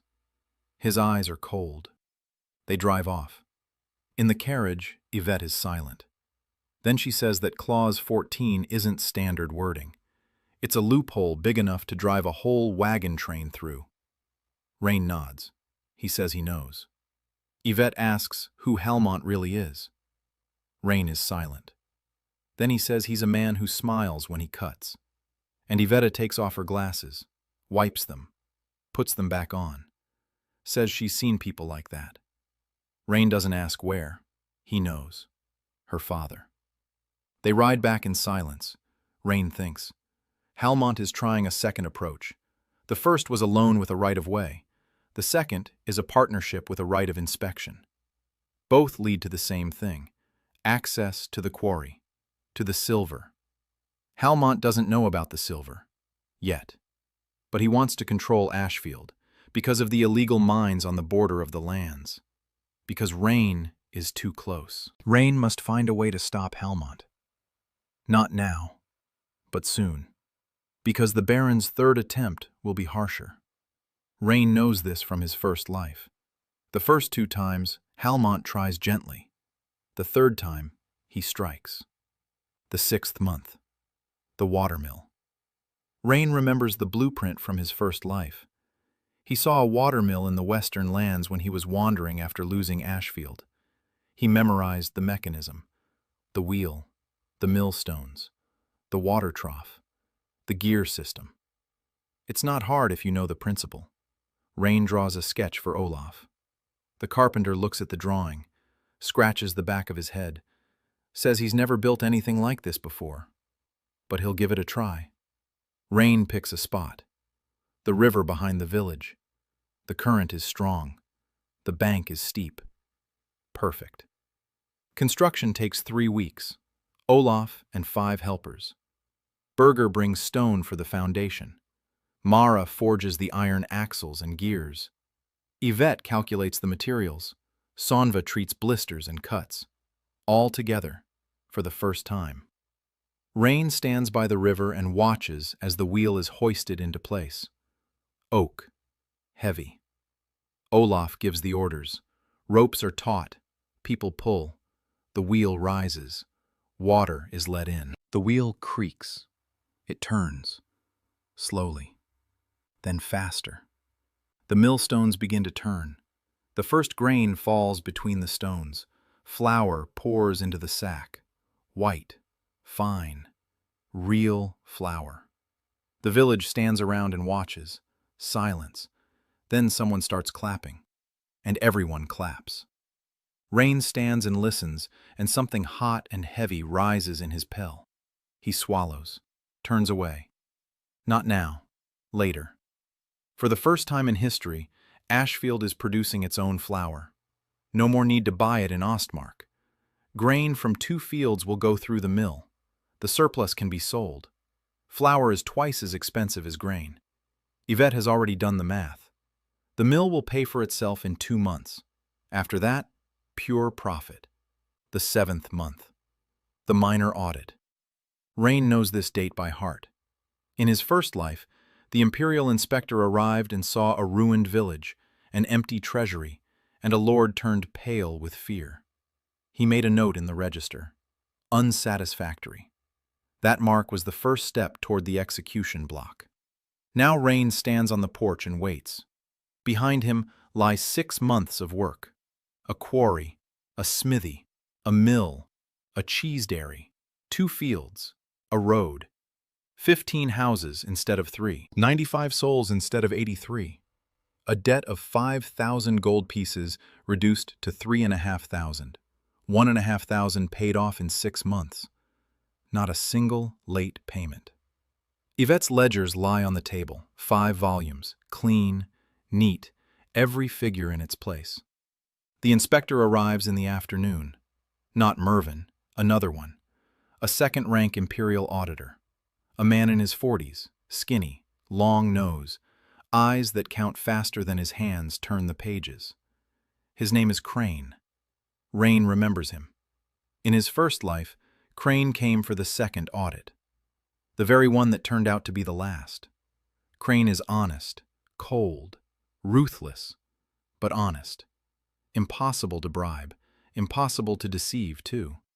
He either makes a mark in the register or he doesn't. No gray areas. Crane enters the house. He sits down at the table. He opens Yvette's books and falls silent for 2 hours. Rain stands by the wall. Yvette stands beside him. Mara waits by the smithy, Yorick at the gate, Sankva in the infirmary. The whole village has fallen silent. 2 hours. Crane reads, flips through the pages, checks, goes back, rereads, makes notes in his notebook. Yvette stands motionless. Rain sees a vein throbbing beneath her skin at her temple. She's nervous. For the first time. Crane closes the last book, lifts his head, looks at Rain, then at Yvette, says the accounting is flawless. Rain doesn't move. Crane says he wants to see the property. Rain leads him there, the quarry. Crane inspects it, counts the blocks, checks the working conditions. Berger's crew is working as usual. The clang of pickaxes, dust, sweat. Crane takes notes. The smithy. Mara stands at the anvil in a leather apron, a hammer in her hand. Knives hang on the wall, 10 of them, ready for shipment. Crane takes one, examines it, runs his finger along the blade, puts it back, takes notes. The mill. The wheel turns, the millstones grind, flour pours out. Crane counts the sacks. He takes notes. Cheese dairy. Herta shows him the cheese wheels, 20 of them on the shelves, maturing. They smell of herbs. Crane sniffs. He takes notes. The infirmary. A small room that Sanchva has turned into a pharmacy. Shelves with herbs, jars of ointments, clean bandages, everything in order. Crane inspects and takes notes. They return to the house. Crane sits down at the table. He opens his notebook. Rain stands across from him. Crane says that Ashefield is demonstrating steady growth despite limited resources. Revenue is rising. Debt is falling. Infrastructure is developing. The population is growing. The accounting is maintained at a level that an auditor rarely sees even in the capital's mansions. Crane looks at Yvette. She stands motionless. Crane says the minor audit has been passed, with a surplus rating. Rain doesn't move. A surplus, not just a pass, a surplus, the highest rating. In the Valderan Empire, a surplus on the minor audit is a clean bill of health, a sign that the district is in order, that the Lord is holding his own, that the empire need not worry for another year. Crane takes a document out of his bag. He places it on the table. He says, it is a certificate of passing the audit with a surplus rating, a recommendation for the Imperial Registry. Rain takes the document. He looks at the seal, the shining lion, the very same seal that was on his appointment decree, the very same seal that, in his first life, was on his death sentence. Now it's on the certificate of surplus. Crane stands up. He gathers his things. Before leaving, he stops at the door. He says quietly and without emotion that in 12 years of service, he has seen hundreds of fiefs. Most are barely breathing. Many are dying. Ashefield is the first to thrive. Crane leaves. Rain stands with the document in his hands. Behind him is Yvette. Mara has entered and is standing in the doorway. Behind her is Yorick. Behind him is Sanva. The 4 of them are looking at Rain. He turns around, shows the document, says one word, surplus. Mara smirks. Yvette takes off her glasses and wipes them, and Rain sees that her hands are shaking. Yorick stands straight, his face strange, as if he can't believe he's lived to see this day. Sanva smiles, with one corner of her mouth. Rain places the document on the table. He says they'll celebrate tonight, the first celebration in Ashefield. Evening, the square, a long table. Tilda prepares everything she can. Meat, bread made from her own flour, Gerda's goat cheese, apples, honey from the beekeeper in Ostmark. Mara has dragged out a keg of ale from the stash she's been hiding since the first week. Rain doesn't ask where it came from. The whole village is at the table. 95 people. Rain sits in the center. Yorick to his right, Mara to his left. Yvette across from him. Sanchva at the end of the table. Next to her are Berger and his daughter, whom Sanva cured. The girl is sitting on her father's lap and reaching for the cheese.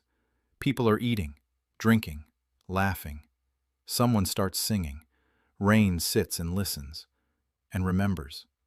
In his first life, on this very evening, he sat alone in a dark room with a bottle of cheap wine and a letter from the moneylender. Failed the audit. A fine. Confiscation on the horizon. He drank and stared at the wall, thinking it was all over. Now there is noise and light and laughter all around him. Mara nudges him with her elbow and says that if he keeps sitting there with that look on his face, people will think they failed the audit instead of passing it. Rain looks at her. Mara is wearing a leather apron over her dress. Her red hair is pulled back in a ponytail. Her face is flushed from the ale. Her eyes are shining. Her hands aren't shaking anymore. Rain smiles. Mara turns away. Quickly. Rain notices the tips of her ears turning red. The party lasts until midnight. Then people disperse. Rain remains alone in the square. He clears the table, carries the plates into the house. Mara appears and silently begins to help. They clean up together in silence. Then they stand by the table in the moonlight. Mara says quietly that today was a good day. Rain replies that it was. Mara says she doesn't remember the last time she had a good day, before Ashefield. Rain is silent. Mara looks at her hands, big, strong, with a blacksmith's calluses, without a tremor. She clenches her fists and unclenches them. Then she says her hands have returned. Rain says he knows. Mara looks at him, moonlight on her face. She opens her mouth, closes it. Then she says, "He's a strange lord." Rain agrees. Mara says he came to the tavern and spoke words that made her want to live, and she still doesn't understand why. Why he came specifically for her. Why he knew what she needed. Why? Rain is silent. He can't answer. Can't say that he's known her for 20 years, that he saw her die, that he remembers every word she said to him in her first life, that he remembers the last time she picked up the hammer and couldn't lift it, and how she cried, the only time he saw her tears, before the anvil. He remains silent. Mara stands nearby. The wind sways the trees. An owl hoots somewhere. Rain says the only thing he can. He says that sometimes a person just knows where they need to go. Mara looks at him for a long time. Then she nods and walks away. Rain stands alone in Ashefield Square under the moonlight. The document bearing the seal of the Shining Lion lies on the table in the house. A surplus. He has done what he could not in his first life. The first year is almost over, but this is only the beginning. The 8th month. Winter is near. Rain senses its approach like an old sailor senses a storm. Not this winter, the next one. The hungry winter will come in 14 months. A poor harvest, frosts, the death of livestock. Half the provinces of the empire will starve. Rain is preparing. Every sack of grain from the mill goes into the granary. A new granary, a large one. Stone walls, a wooden roof. Berger spent a month building it. Inside, it is dry and cool. Perfect for storage. Yvette keeps track of the supplies. Grain, flour, cheese, salted meat, dried herbs from Sanva. Every day Rain checks the supplies. Every day the numbers grow, but slowly. Too slowly. For the hungry winter, they need supplies for 600 people. Not 100, 600. Because refugees will come. Rain knows. In his first life, they came. 200 people at the gates. Children and old people and women with empty eyes. Rain closed the gates. There was no food. There was no room. There was no choice. He heard, "No room. There was no choice. He heard them standing outside the wall all night. In the morning, they left. Rain never found out where. Not this time. This time, the gates will be open. But for that, he needs food. Lots of food. Rain is writing to Brianne Hale, a merchant's wife, a caravan driver, 28 years old, former owner of a trading house, ruined by her husband. Now she drives a small caravan of 3 wagons. In his first life, Rain met her 5 years later. Too late. Now she's somewhere on the southern roads. Rain knows the route. Every fall she passes through Ostmark on her way to the winter market. Rain isn't going after her. He writes a letter. He addresses it to the post office in Ostmark to be held for Brianna Hale. He writes that Lord Ashefield is looking for a business partner. He offers a contract, buying grain in bulk in the south, where it's cheaper, and delivering it to Ashefield. Payment upon delivery plus 10% on top. A permanent contract. A steady income. Rain knows that for Brianna, stability is a dream. After a gambler for a husband, after losing her home, after 3 years on the road with 3 wagons and a handful of goods, stability is all she wants. The letter is sent. Rain waits. At the same time, he thinks of Cassia, a distant cousin, 17 years old, an archivist at the Imperial Library. She has a cough. Rain wrote to her back in the first month, a simple letter, a family letter, an invitation to visit a relative. Cassia replied with a timid, short letter in which she thanked him and said she would try to get time off. Since then, they've been writing to each other every 2 weeks. Rain asks about her health, about her work, about what she's reading. Cassia writes long, detailed letters, about old maps she found in the archives, about the genealogy of the Astwald family, about a book in a forgotten language that no one can read. She writes vividly and intelligently, with such a knowledge of history that Rain is amazed every time.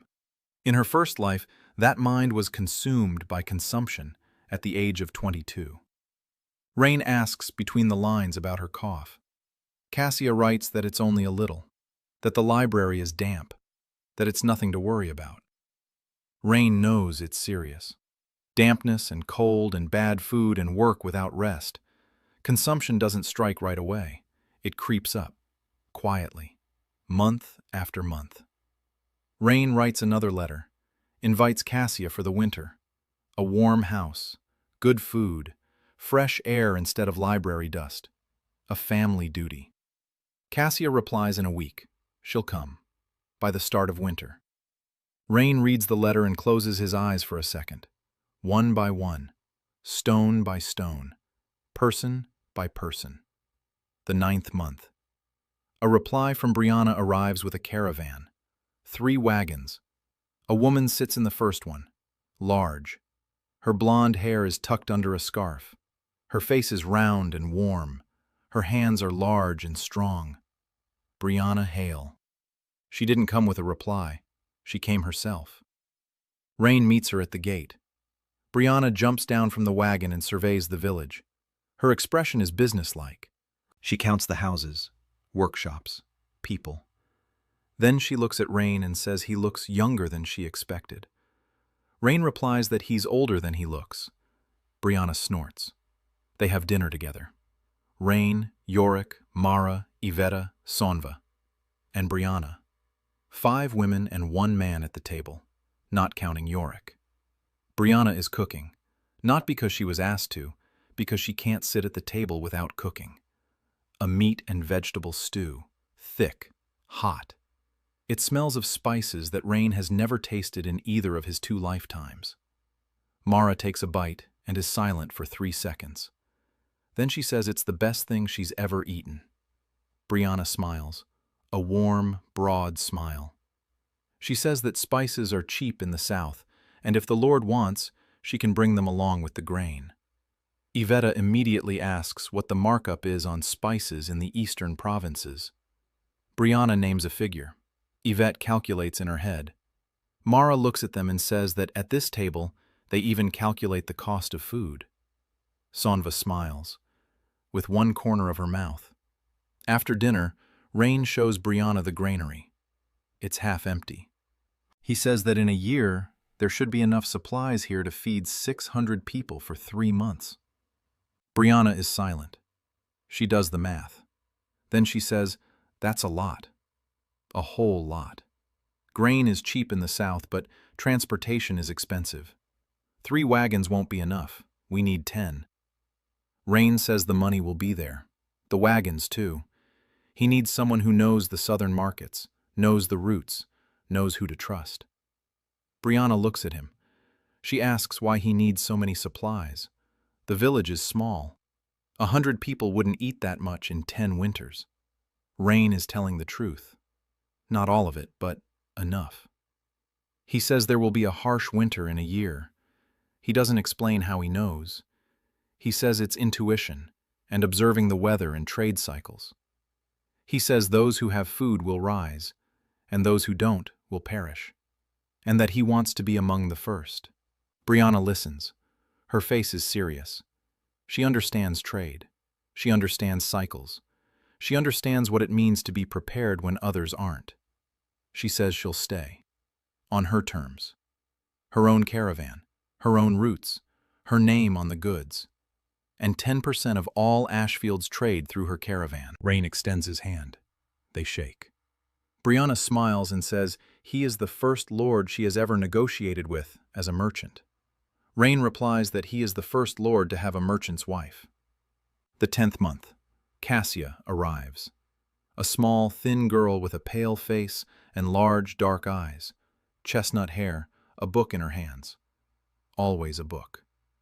She steps down from the wagon and looks at Ashefield, at the village, at the people, at the smithy and the mill and the barn, and she coughs, quietly, into her fist. Rain approaches. He says he's glad to see her. Cassia looks at him and says quietly that she's grateful for the invitation. She calls him Brother Rain. Rain leads her into the house. Sonva is already waiting. Rain had asked her beforehand to examine Cassia, discreetly, without pressure. Sonva knows what to do. She is a healer. She sees the illness before it manifests itself. An hour later, Sonva comes to Rain. Her face is calm, but her eyes are serious. She says the cough isn't just a cold.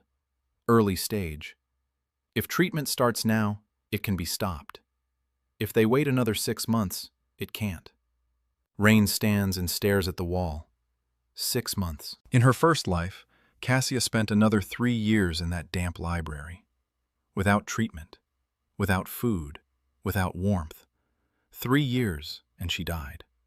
He nods to Sonwa, tells her to do whatever is necessary. Money is no object. Herbs are no object. Sonwa nods and leaves. Rain sits down at the table, clenches his hands. 10 months. 5 women. A blacksmith, an accountant, a healer, a merchant's wife, an archivist. Each with her own pain, each with her own gift, each pulled from a place where the world was about to crush her. Rain opens his notebook. Another name. Ashley Caldwell. A warrior. She'll show up in 5 months. A former mercenary knight expelled from the order. Wandering and selling her sword to anyone who'll buy it. Rain doesn't know exactly where she is right now. In his first life, he met her by chance. On the road. During a bandit attack on a caravan. Ashley fought alone against 7. And won. Rain stood there watching, and thought it was the most beautiful and the most terrifying fight he had ever seen. He writes it down. In 5 months, find Ashley. He doesn't know exactly how yet, but he will find her. Because without her, Ashefield won't survive what comes after the hungry winter. The War of the 3 Banners. Rain closes his notebook. He stands up. He steps out onto the porch. Evening. A cold wind. The smell of smoke and bread. Metal clangs from Mara's smithy. A light burns in Yvette's house. She is counting. Silence from Sonva's room. She is preparing herbs for Cassia. Brianna's voice can be heard from the caravan yard. She is supervising the unloading. It is quiet in the library that Rain built last month. Cassia is reading. Rain stands on the porch and counts. Debt, 2,000 gold. The granary is a quarter full. Population, 112. 14 months until the hungry winter. 26 until the war. The second tax payment is settled. Helmont has been silent for 2 months now. That doesn't mean he's given up. It means he's preparing his third move. Rain waits.